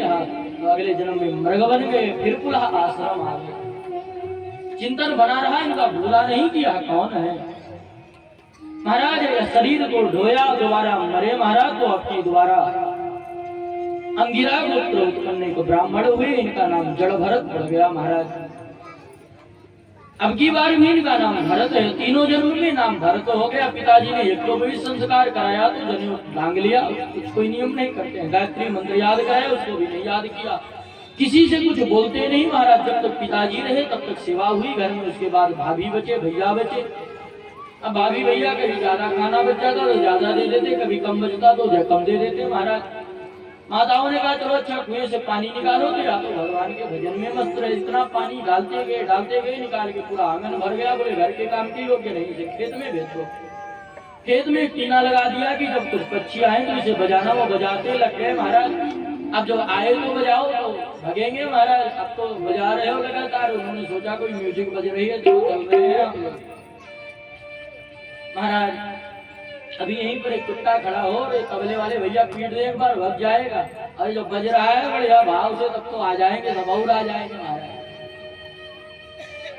तो सब जीव खेत में आगे। बोले खेत के भी काम नहीं, घर से बाहर निकाल दिया। एक राजा ने मनौती मानी थी काली मैया को कि पुत्र होगा तो नरबली दूंगा महाराज। जो नरबली के लिए लाए थे उनके सैनिक पकड़ करके नर तो भाग गया। बोले नर कहाँ मिले? आए ढूंढने तो इस सरोवर के किनारे यही मिल गए। जड़ भरत जी को पकड़ ले गए, स्नान कराया, सुंदर वस्त्र धारण कराया, सुंदर भोजन कराया, सब बोले ठीक है। बोले सर झुकाओ काली जी के सामने, सर झुका दिया। अभी भी नहीं बोले, मार रहे फिर भी नहीं बोले जड़ भरत जी। जैसे ही तलवार उठाई इनको मारने के लिए, सहोज जाट देवी भद्रकाली प्रकट हो गई मूर्ति फाड़ करके और सबको मार दिया। क्योंकि भगवान के भक्त का महाराज जो वैष्णव है, भगवान का भक्त है, उसका माता काली भी कुछ नहीं बिगाड़ सकती। माता काली को धन्यवाद भी नहीं बोला, यहाँ पर भी नहीं बोले, चल दिए। बोले ठीक किया, भगवान की इच्छा थी। भगवान की इच्छा होती तो मार देता, और भगवान की इच्छा थी तो बच गए, चल दिए वहां। देवी जी को भी धन्यवाद नहीं। रहुगढ़ की सवारी निकल रही थी, रहुगढ़ ने का एक हार बीमार पड़ गया, रहुगढ़ ने एक हार बना लिया महाराज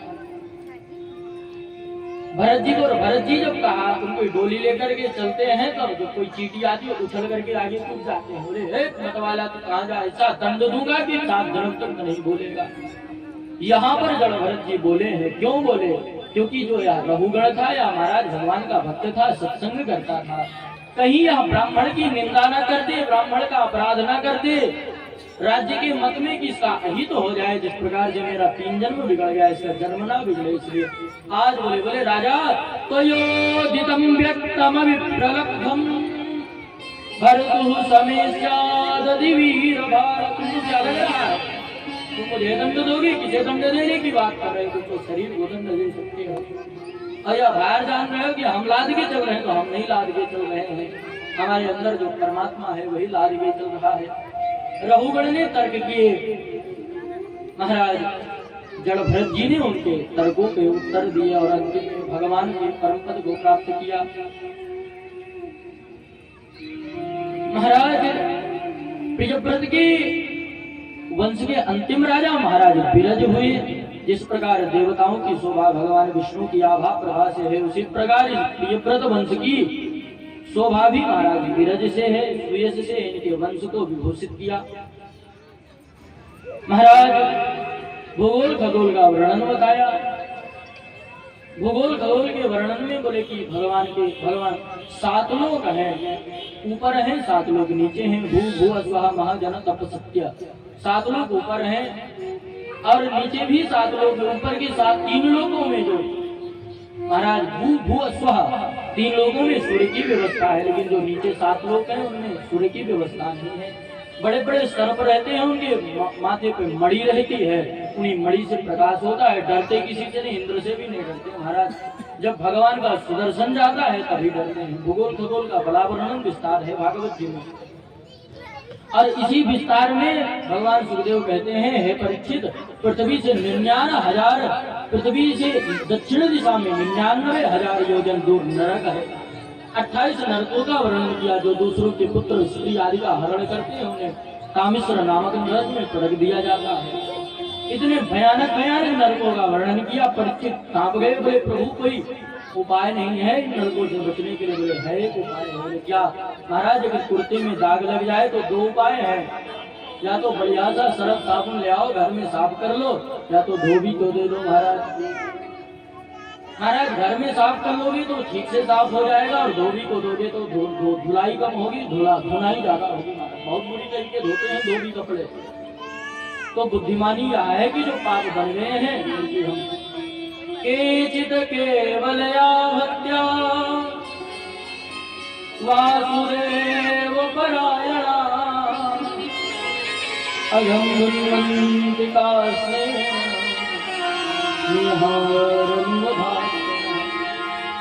जिस प्रकार से बहुत सारा कोहरा हो, उस कोहरे में भगवान सूर्य उदय हो जाए तो सारा कोहरा नष्ट हो जाता है। वैसे ही यदि जीव कितना भी पापी हो, अघम धनवंतिका केचित केवल या भक्त्या, केवल भगवान की भक्ति आ जाए हृदय में, भगवान का नाम जप करने लग जाओ, तभी पाप धुल जाएंगे। बोले ऐसा कभी हुआ है? बोले हाँ। महाराज आप लोगों से पूछ ले, किसी को बहुत ज्यादा जल्दी तो नहीं है, बहुत तेज कथा कर रहे हैं, इससे तेज कथा कर नहीं सकते, क्योंकि कथा छोड़ भी नहीं सकते कोई।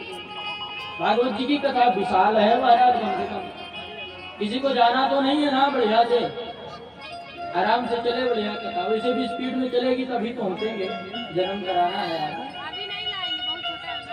महाराज।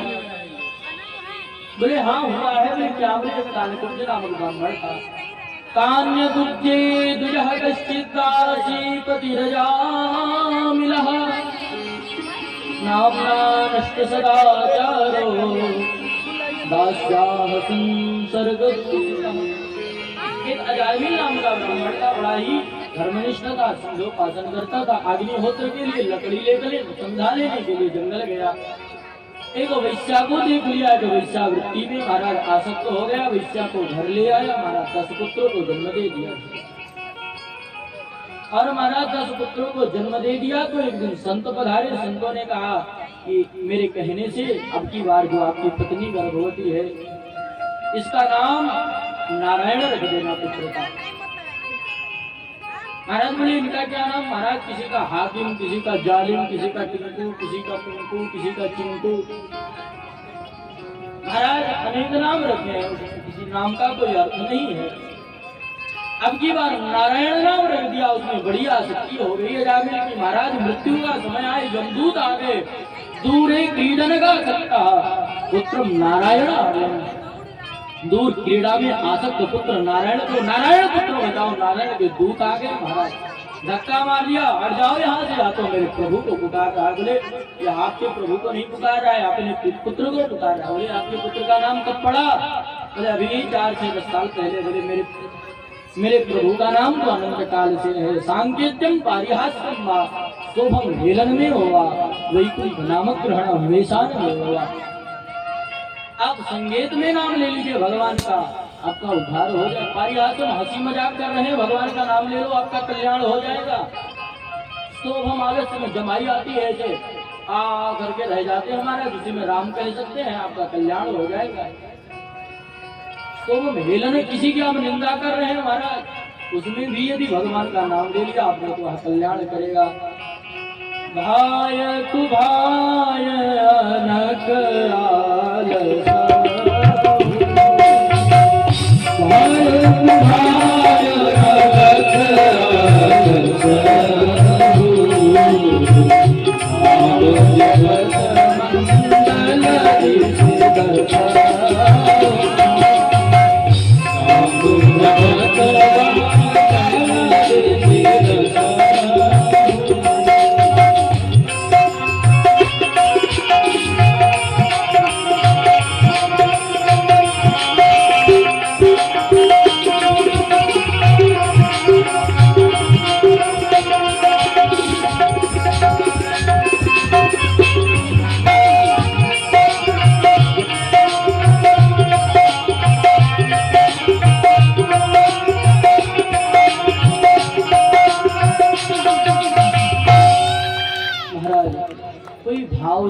भाव से ले, किसी प्रकार से भगवान का नाम ले, किसी प्रकार से भगवान का नाम ले, कल्याण ही होगा। यम के दूत भाग करके गए, यमराज से बोला, बोले प्रभु ये नारायण कौन है? यमराज बोले चुप रहो। बोले क्यों? बोले अगर नर्क में नाम ले लोगे नारायण का तो भी नर्क खाली हो जाएगा पूरा। बोले महाराज यह कौन है? बोले वह तो केवल 12 लोग ही जानते हैं। कौन कौन? बोले स्वयंभुर नारद शंभु कुमार कपिलो मनो प्रहलादो जनको भीष्मो बलिर्व्यास की। या तो भगवान स्वयं शिव जानते हैं, नारद जी जानते हैं, शंभु जानते हैं, मतलब स्वयं जानते हैं। स्वयं माने कि स्वयंभू का अर्थ हमने यहाँ पे ले लिया महाराज गलती से, भगवान शिव, लेकिन स्वयंभू का स्वयं माने अर्थ यहाँ पर है कि यमराज, यमराज भी जानते हैं भगवान के नाम। स्वयं नारद जी जानते हैं और महाराज यमराज जानते हैं, शंभु भगवान शिव जानते हैं, तुम्हारा सनत सनंदन सनातन सनत कुमार जानते हैं, भगवान कपिल जानते हैं, मनु जानते हैं, प्रहलाद जी जानते हैं, जनक जी जानते हैं, और भीष्म जी और बलि जी जानते हैं, बलिर्व्यास कन्या। इतने लोग भगवान की महिमा जानते हैं। बोले महाराज भगवान के नाम की क्या महिमा है? बोले हम क्या कहें अपने तुच्छ वाली से। भगवान के नाम की महिमा यदि भगवान भी चाहें तो नहीं गा सकते। अरे कहाँ लगी नाम बड़ा,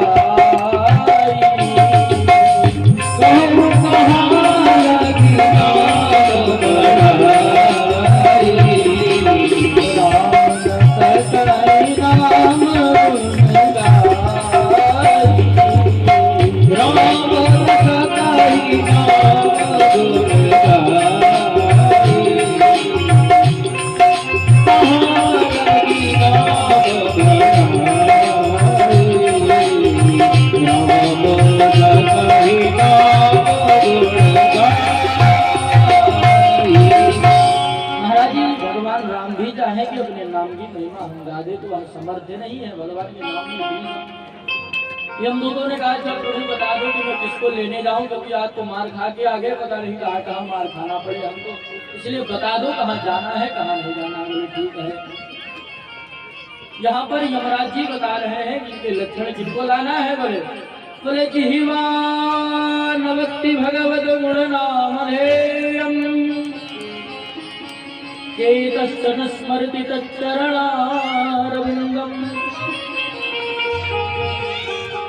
कृष्णाय नो नमति यच्चिरे कदापि तानानयध्वमसतो कृतविष्णुकृत्यानि तान आनयध्वमसतो कृते बांध करके ले आओ खींचते हुए बोले किनको बोले जिनकी जिह्वा पर भगवान के नाम का नृत्य नहीं होता हो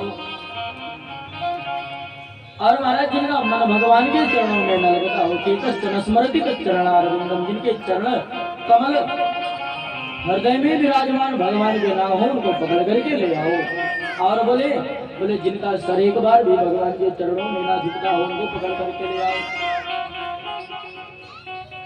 महाराज इन प्रकार के पापियों को पकड़ करके ले लाने के लिए कहा। भगवान के नाम की महिमा अनंत है।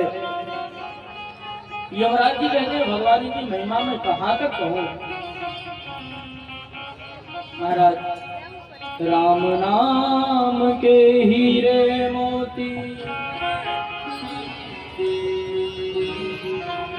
गली गली ले लो रे कोई राम का प्याला शोर मचाओ गली गली राम नाम के हीरे मोती मैं बिखराऊं गली गली ले लो रे कोई राम का प्याला शोर मचाओ गली गली भोला भोला भोला राम राम राम भोला भोला भोला राम राम राम। सीतारामचंद्र भगवान की जय हो।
भगवान का नाम उच्चारण करते हुए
लो रे कोई रास्ता प्यारा, फूल बचाओ गली गली। बोलो राम बोलो राम राम राम, बोलो राम बोलो राम बोलो राम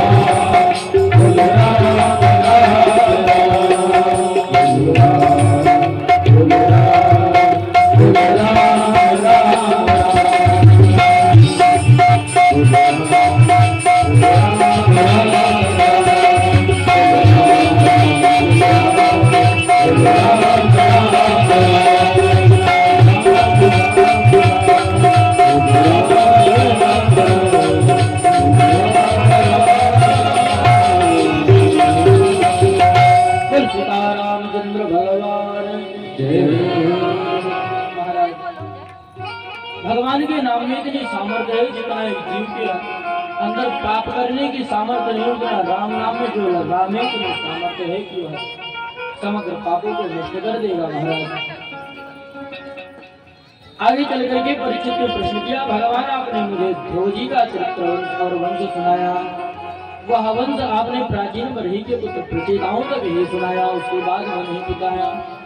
बोले इन प्रचेताओं का विवाह वृक्षों की कन्या वार्ची देवी से हुआ और उसके बाद महाराज इन्होंने दक्ष नामक पुत्र को जन्म दिया, उसका विवाह हुआ अक्षिणी नामक कन्या से हुआ। और महाराज प्रथम बार में 10,000 पुत्रों को जन्म दिया। इन पुत्रों को महाराज उल्टे सीधे प्रश्नों में फंसा करके बोले पुष्टली के पति कौन है, ऐसा कौन सा बिल है जिसके दो तरफ द्वार होते हैं। महाराज अनेक प्रश्न महाराज ये और उन प्रश्नों में फंसा करके और लोहे का ब्रह्मचारी बना दिया। चलो कोई बात नहीं महाराज, अब की बार महाराज फिर से उन्होंने और महाराज अब की बार 1,000 पुत्रों को जन्म दिया, उनको भी नारद जी ने बाबा बना दिया।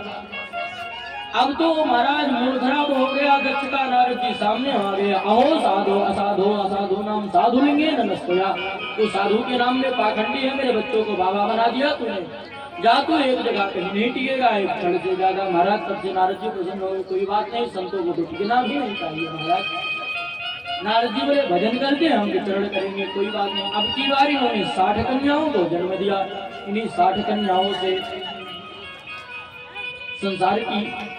संसार का विस्तार हुआ। महाराज 13 कश्यप जी को ब्याही गई महाराज, और 27 बेटियां चंद्रमा को ब्याही गई, अश्विनी भरणी कृतिका रोहिणी मृगशिरा आद्रा पुनर्वसु हजो, यह 27 चंद्रमा को ब्याही गई। महाराज चंद्रमा जी की दिति नामक पत्नी से दैत्यों का जन्म हुआ, और महाराज दिति की रचना नामक एक बेटी थी जिसका विवाह तुष्टा ऋषि के साथ हुआ। इनके 2 बेटा हुए, विश्वरूप और सन्निवेश। और विश्वरूप को एक बार देवताओं ने अपना गुरु बनाया। बोले कैसे बनाया, बोले एक बार इंद्र अपने आसन पर बैठे हुए थे, नाच गाना देख रहे थे, गुरु बृहस्पति पर आए, उनका स्वागत नहीं किया इंद्र ने, गुरुदेव रुष्ट होकर के चले गए। असुरों ने आक्रमण कर दिया तो विश्वरूप को गुरु बनाया। विश्वरूप ने नारायण कवच का उपदेश दिया। महाराज यह जो नारायण कवच है, यदि जीवन में कोई भी बाधा हो, आपको शत्रु भी बहुत परेशान कर रहे हो, तो ऐसी कामना करो, संकल्प ऐसा करो कि आप नियम से 2-4 महीने पाठ करेंगे तो वह शत्रु जो है आपका मित्र बन जाएगा। महाराज ऐसी सामर्थ्य है इस कवच में। हाँ, लेकिन इस कवच का कभी ऐसा प्रयोग मत करिए कि हमारे पड़ोसी की हानि हो जाए और हमारा कल्याण हो जाए, तब तो आप ही का सबसे ज्यादा हानि होगी, पड़ोसी का तो और लाभ हो जाएगा। महाराज पड़ोसी माला माल हो जाएगा। संकल्प ऐसा करें कि प्रभु मेरी रक्षा करो, बस इतना ही संकल्प करे, वह भी आपका मित्र हो जाएगा। ओम हरिर्हृदध्यान मम सर्वरक्षा निष्कांघ्रिपद्मा पतगेन्द्र पृष्ठे दरारि चर्मा शिगधे शितापपासा दधानोष्टगुणोष्टबाहु। नारायण कवच का उपदेश दिया। नारायण कवच को धारण करके देवताओं ने विजय प्राप्त कर ली। महाराज दैत्यों को विजय प्राप्त कर ली। इधर महाराज जो विश्वरूप थे या महाराज यज्ञ करते तो दैत्यों को भी चोरी चोरी से कुछ आहुतियां दे दी। इंद्र को पता चल गया, इनके 3 सर थे, तीनों को काट लिया। गुरु हत्या लग गई, ब्रह्म हत्या लग गई इंद्र को। इंद्र दौड़े महाराज कमल की तंतु में अनंत वर्षों तक छिपे रहे, लेकिन जब उसमें से निकले पुनः ब्रह्म हत्या पीछे लग गई। सबके पास गए, किसी ने इनकी सहायता नहीं की। बोले इनको कोई धारण करे तो पृथ्वी, स्त्री और वृक्ष और नदी, इन लोगों ने धारण किया। महाराज वृक्षों में जो गाद निकलती है या ब्रह्म हत्या है, जो ऊसर भूमि होती है वह ब्रह्म हत्या का स्वरूप है। माताओं को 4 दिन अशुद्ध माना जाता है, उसे ब्रह्म हत्या के कारण माना जाता है। महाराज यही सब कारण होते हैं माताओं को व्यासगति आदि में ना बैठने के लिए उनको कहा जाता है, लेकिन उनको तो बुरा लगता है, कर दिया जाए, कोई बात नहीं है।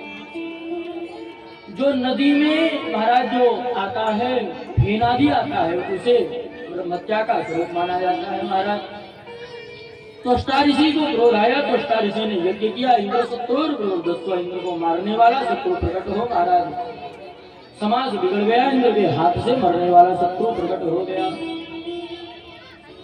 इधर महाराज वृत्तासुर यज्ञ से प्रकट हुआ, और वृत्तासुर बड़ा ही भगवान का अनन्य भक्त था। वो भी इंद्र पर आक्रमण किया। महाराज तो बोले कैसे मरेगा? इंद्र भाग गए छोड़ करके सिंहासन धर के।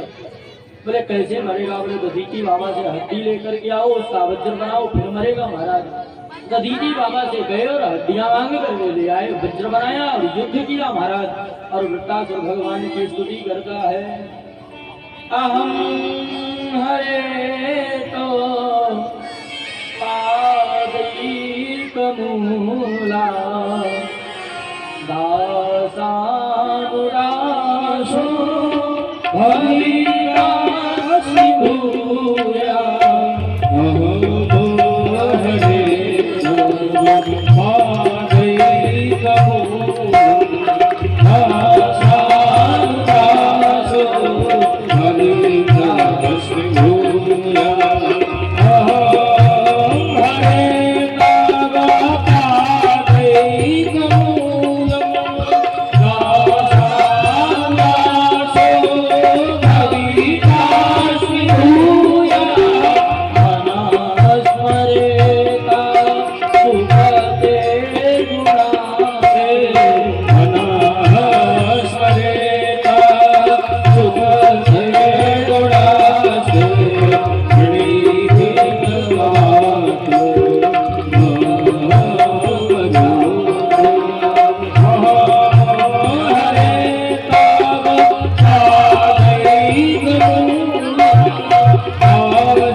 कृपा करके मुझे दास मत बनाइए। भैया कोई बात नहीं, लेकिन हमको दासों का दास बना दीजिए। क्यों? हे प्रभु मैं आपका दास बनने योग्य हूँ नहीं। दासानुदासो भवितास्मि भूया। हे प्रभु मुझे अपने दासों का दास बना दो। अहम हरे तव पादैक मूला, जो आपके चरण के दास है उनके दास का दास मुझे बना दो प्रभु। उनके ही चरणों में मेरा मन लगा दो गोविंद, उसी से ही मेरा उद्धार हो जाए। वृत्तासुर कहता प्रभु मुझे कुछ नहीं चाहिए, ना मुझे सार्वभौम चाहिए, ना तो इंद्र का पद चाहिए, ना रसातल का मुझे राज्य चाहिए, कुछ चाहिए नहीं प्रभु। न नाकपृष्ठम न च पारमेष्ठम न सार्वभौमं न रसाधिपत्यम न योग सिद्धिरपुनर्भवम्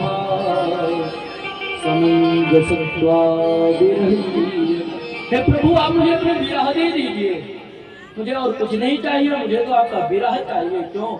क्योंकि प्रभु जब आपका विरह मिल जाएगा तो आपकी याद में मैं रोऊंगा, और उससे बड़ा सुख और कुछ हो नहीं सकता। प्रभु कृपा करके, यह दैत्य है भगवान का अनन्य भक्त है, इंद्र के पीछे हुए छिपे भगवान को देखता है महाराज। इंद्र से कहता है इंद्र वज्र चलाओ मेरे ऊपर। इंद्र ने वज्र का प्रहार किया और महाराज इस भक्त का भगवान से मिलन हो गया।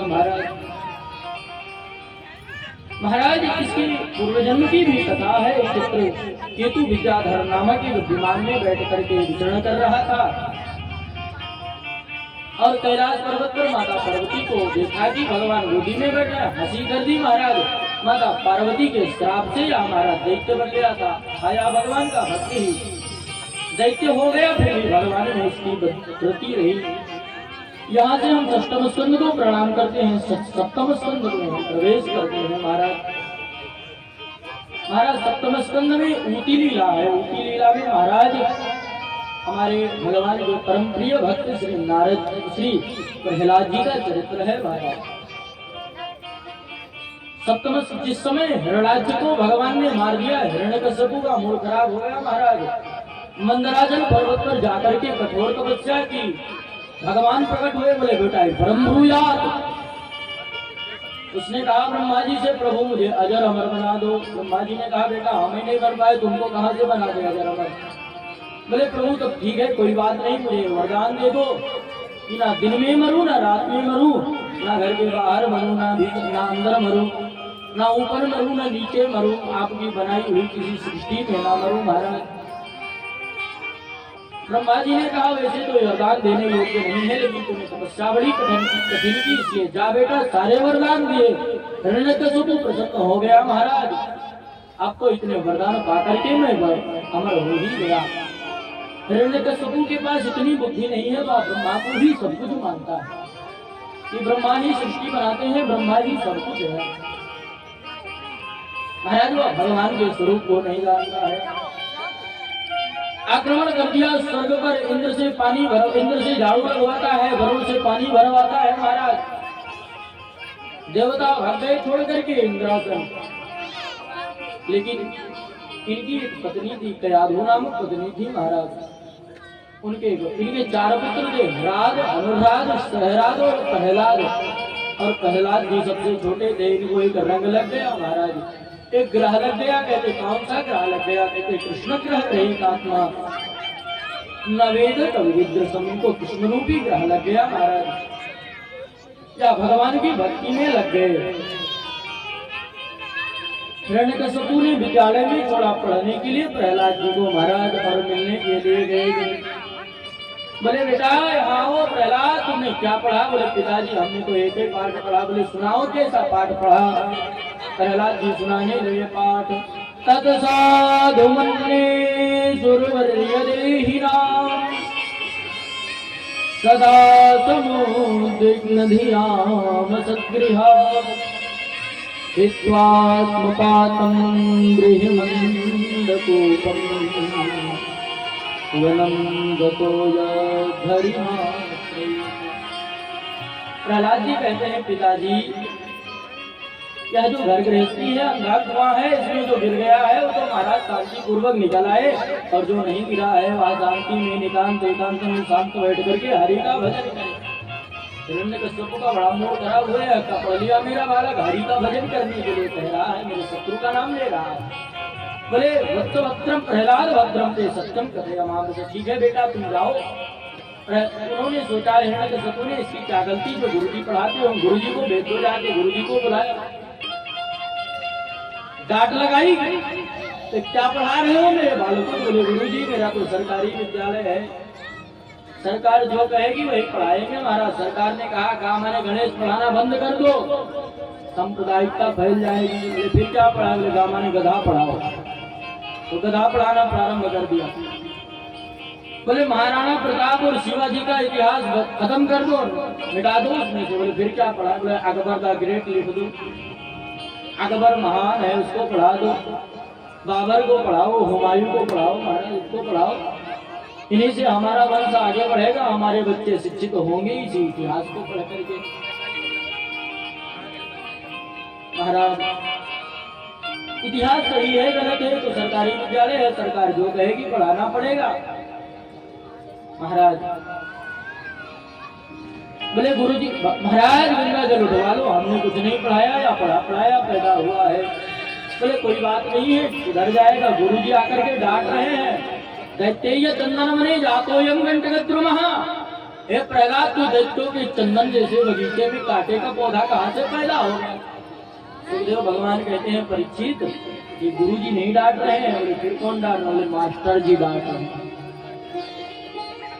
महाराज गुरुजी तो वहां होते हैं जो शासन पर बैठे और शिष्य प्रणाम करके नीचे बैठे और सुंदर शास्त्रीय शिक्षा गुरुजी दे तो फिर विद्यार्थी धारण करी उसे गुरु कहते हैं महाराज। किंतु महाराज जैसे महीने की 1 तारीख आई कि फीस दो, मासी मासी रुपकाल टर्रायती थी मास्टर। मास्टर किसे कहते? बोले तो महीने की 1 तारीख को चिल्लाने लगे हमारी फीस दो, वही मास्टर है महाराज। महाराज डाटा बोले कोई बात नहीं गुरुजी, हम पढ़ेंगे बढ़िया से। प्रहलाद जी ने समझा के जाओ, हमारे वजन में जो डाल रहे हो तुम। दोबारा आए हिरण्यकशिपु को बोले पुत्र जल्दी आओ, तो दौड़ करके पिता को प्रणाम किया। महाराज बोले पुत्र आपकी बताओ कितने पाठ? बोले पिताजी हमने 9 पाठ याद कर गए। 9 पाठ? बोले सुनाओ। प्रहलाद जी सुनाने लगे, नवधा भक्ति श्रवणम कीर्तनम विष्णु स्मरणं पाद सेवनम अर्चनं वंदनं दातुं सत्यमात्मनिवेदनम्। प्रहलाद जी कहते पिताजी पहले भगवान की कथा श्रवण करो, कि भगवान का कीर्तन करो, फिर भगवान के नाम रूप लीला धामों का स्मरण करो, फिर भगवान के चरणों की सेवा करो, अर्चन करो, वंदन करो, फिर दास्य भाव है प्रभु मैं तुम्हारा दास हूँ। उसके बाद में सत्यम आत्मनिवेदन, अपने आप को दे दो प्रभु मैं तुम्हारा हूँ। हिरण्यकशिपु का मूड खराब होगा, निकाल करके तलवार रख दी, संता मर के क्यों गर्दन पर। कोई बात नहीं, समय पाकर के सुधर जाएगा महाराज। गुरुजी कहते हैं कसम खवा लो मैंने नहीं पढ़ाया है, इसको गंगा जल उठवा लो। न मत प्रणीतम न पर प्रणीतम सुतो वदत्ते सतवेन्द्र सत्रो नैसर्गिकीयं मतिरस्य राजन् नियच्छमन्यं कददास्ममानः। न मत प्रणीतम न पर प्रणीतम, न मैंने पढ़ाया न किसी और ने पढ़ाया, तो क्या पढ़ाया पैदा हो गया। महाराज दोबारा एक दिन गुरुकुल में गुरुजी बाजार चले गए। अब तो महाराज केवल प्रहलाद जी बचे, उनके शिष्य बचे। शिष्यों ने पूछा अच्छा शिष्य बताओ तुम कैसे पढ़े? बोले बताए जब मेरी माँ गर्भवती थी तो मुझे इंद्र हरण करके ले गए थे और नारद जी ने अपने आश्रम में रखा था और सुंदर कथाएं करते थे, मेरी माता को सुनाते थे और मैं गर्भ में ही सब धारण कर लिया। नवधा भक्ति आदि नारद जी से सुन करके शिष्यों ने कहा अरे वाह पुत्र, सही कहते थे गुरुजी ने कि तू तो पढ़ा पढ़ाया पैदा हुआ है महाराज। किंतु महाराज नारद जी कहते हैं शिष्यों तुम भी भगवान का भजन करो। कहते हैं मित्र मन तो करता है कि भजन करें, किंतु तुम्हारे पिता की खतरनाक सूरत सामने आ जाती है तो डर जाते हैं। नारद जी कहते हैं तुम मेरे पिता से तो डरते हो लेकिन जगत पिता से नहीं डरते हो। तुम अपनी आयु कितनी समझते हो? प्रहलाद जी पूछते हैं आयु कितनी समझते हो? बोले 100 वर्ष। बोले पढ़ाई करोगे, विवाह करोगे, घर करोगे, विवाह करोगे, बच्चों का विवाह करोगे, बुढ़े हो जाओ, बुढ़ापे में थोड़ी भजन होगा। कौमार आचरे प्राज्ञो धर्मान् भागवतानिया दुर्लभं मानुषं जन्म तदप्य ध्रुवमर्हति। क्या मनुष्य जीवन दुर्लभ है?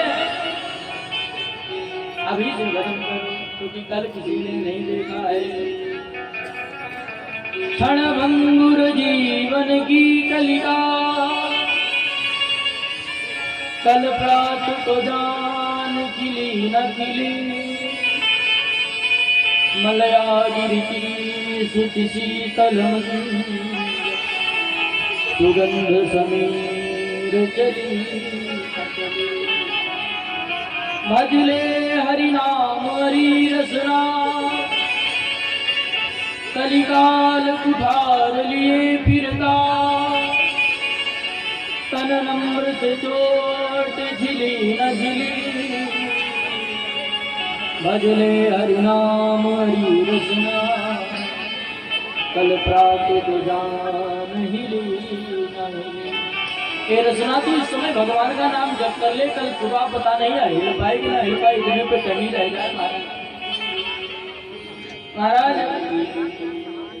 जवान बाहर निकल जाएगी और लटक जाएगी, आंखें टंग जाएंगी, फिर हिलेगी नहीं महाराज। इसलिए आज ही का समय है, आज ही भगवान का भजन कर लो महाराज। क्या पता कल जिंदगी होगी ना हो, इसलिए आज ही भगवान का हम भजन करें, आज ही भगवान के चरणों में लग जाए, आज ही हम कथा में ऐसा संकल्प कर ले कि आज से मैं 10 मांगा तो कम से कम सीताराम सीताराम करेंगे ही महाराज। और महाराज इसमें से अगर 2-4 व्यक्तियों ने भी संकल्प कर लिया तब तो महाराज हमारा कथा सुनाना सार्थक हो जाएगा। हमारे जो मुख्य यजमान है उन्होंने तंबाकू छोड़ दी कथा से। हमने कहा अगर आपने छोड़ दिया तो सार्थक हो गई कथा हमारी महाराज, एक लोग तो सुधरेगा महाराज। यही कथा की सार्थकता है, कथा में आए हम गाएं आप नाचे, सार्थकता नहीं है कोई सुधर जाए, बस यही सार्थकता हो जाएगी। कोई दुर्व्यसन त्याग दो अपने जीवन से। मैं आपसे गाली नहीं दूंगा, संकल्प ले लो। मैं आपसे तंबाकू नहीं खाऊंगा, संकल्प ले लो। आज से मैं भगवान का भजन करूंगा, संकल्प ले लो। ऐसा संकल्प करो, शिव संकल्प मस्तु। हमारा संकल्प शुभ होना चाहिए, हमारा शिव होना चाहिए। प्रहलाद जी कहते हैं मित्रों तुम क्या जानते हो, कल का दिन तुमने देखा है, कितनी आयु है तुम्हारी? बोले मित्र क्या करें, बोले हमारे साथ झूम करके नाम संकीर्तन करो। सभी नाम झूम करके नाम संकीर्तन कर रहे हैं, क्योंकि जिंदगी जब तक रहेगी फुर्सत न होगी काम से। कुछ समय ऐसा निकालो प्रेम कर लो राम से। राम से प्रेम करने के लिए भी कोई समय होना चाहिए। आइए सब शिष्य झूम करके नाम से कीर्तन करने लगे। नारायण नारायण नारायण नारायण नारायण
नारायण नारायण नारायण नारायण नारायण नारायण नारायण नारायण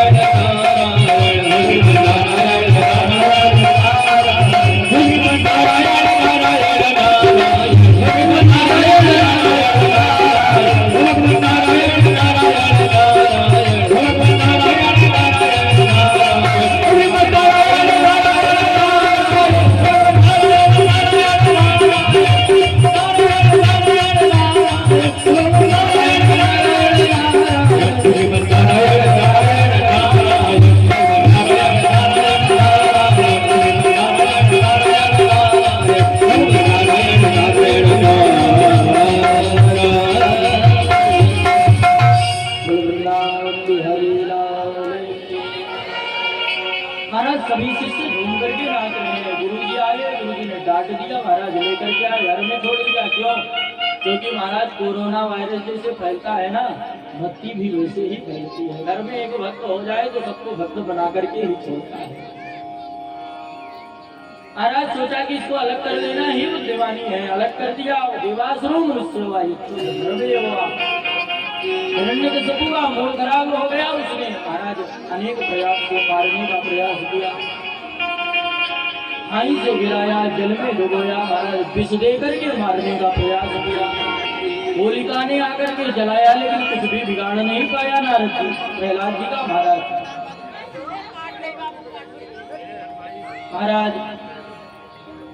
प्रहलाद जी का जब कुछ नहीं बिगाड़ पाए तब फिर मूड खराब हो गया। हिरण्यकशिपु का बोला, बता तुम्हारा भगवान का किसके बल पे तू इतना बोल रहा है? प्रहलाद जी कहते हैं, पिताजी मैं इसके बल पे बोल रहा हूँ, जिसके बल पे आप मुझसे पूछ रहे हैं। न केवलम में भवतस्य राजन् सवै बलम बलिनां च परेषां परे वरेमि स्थिर जंगमाये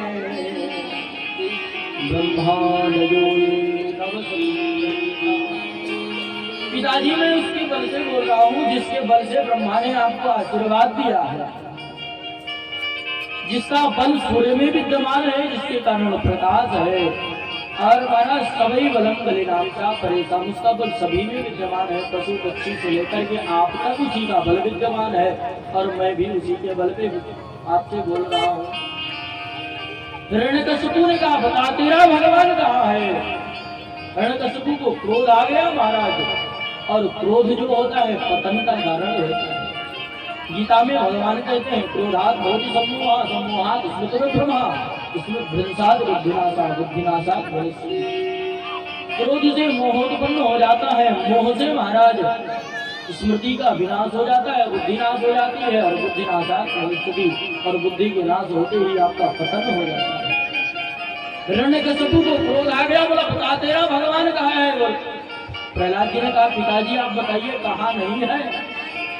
बोले सब जगह, बोले सब जगह, बोले खंभे में है, बोले खंभे में ही पिताजी, इसलिए है भगवान। हिरण्यकशिपु ने घुमा करके खंभा को प्रहार किया, महाराज खंभे पर पड़ गया। नरनाहर को रोता भी भरा लगा है, गगन गड़गड़ावे गगन जीवन बल पावे, सतव सरोज मानो अंग जात आनो है। ऐसा विक्रम प्रकट हो गया, खंभा फट गया, भगवान विष्णु हो गए। आधा शरीर मनुष्य का है,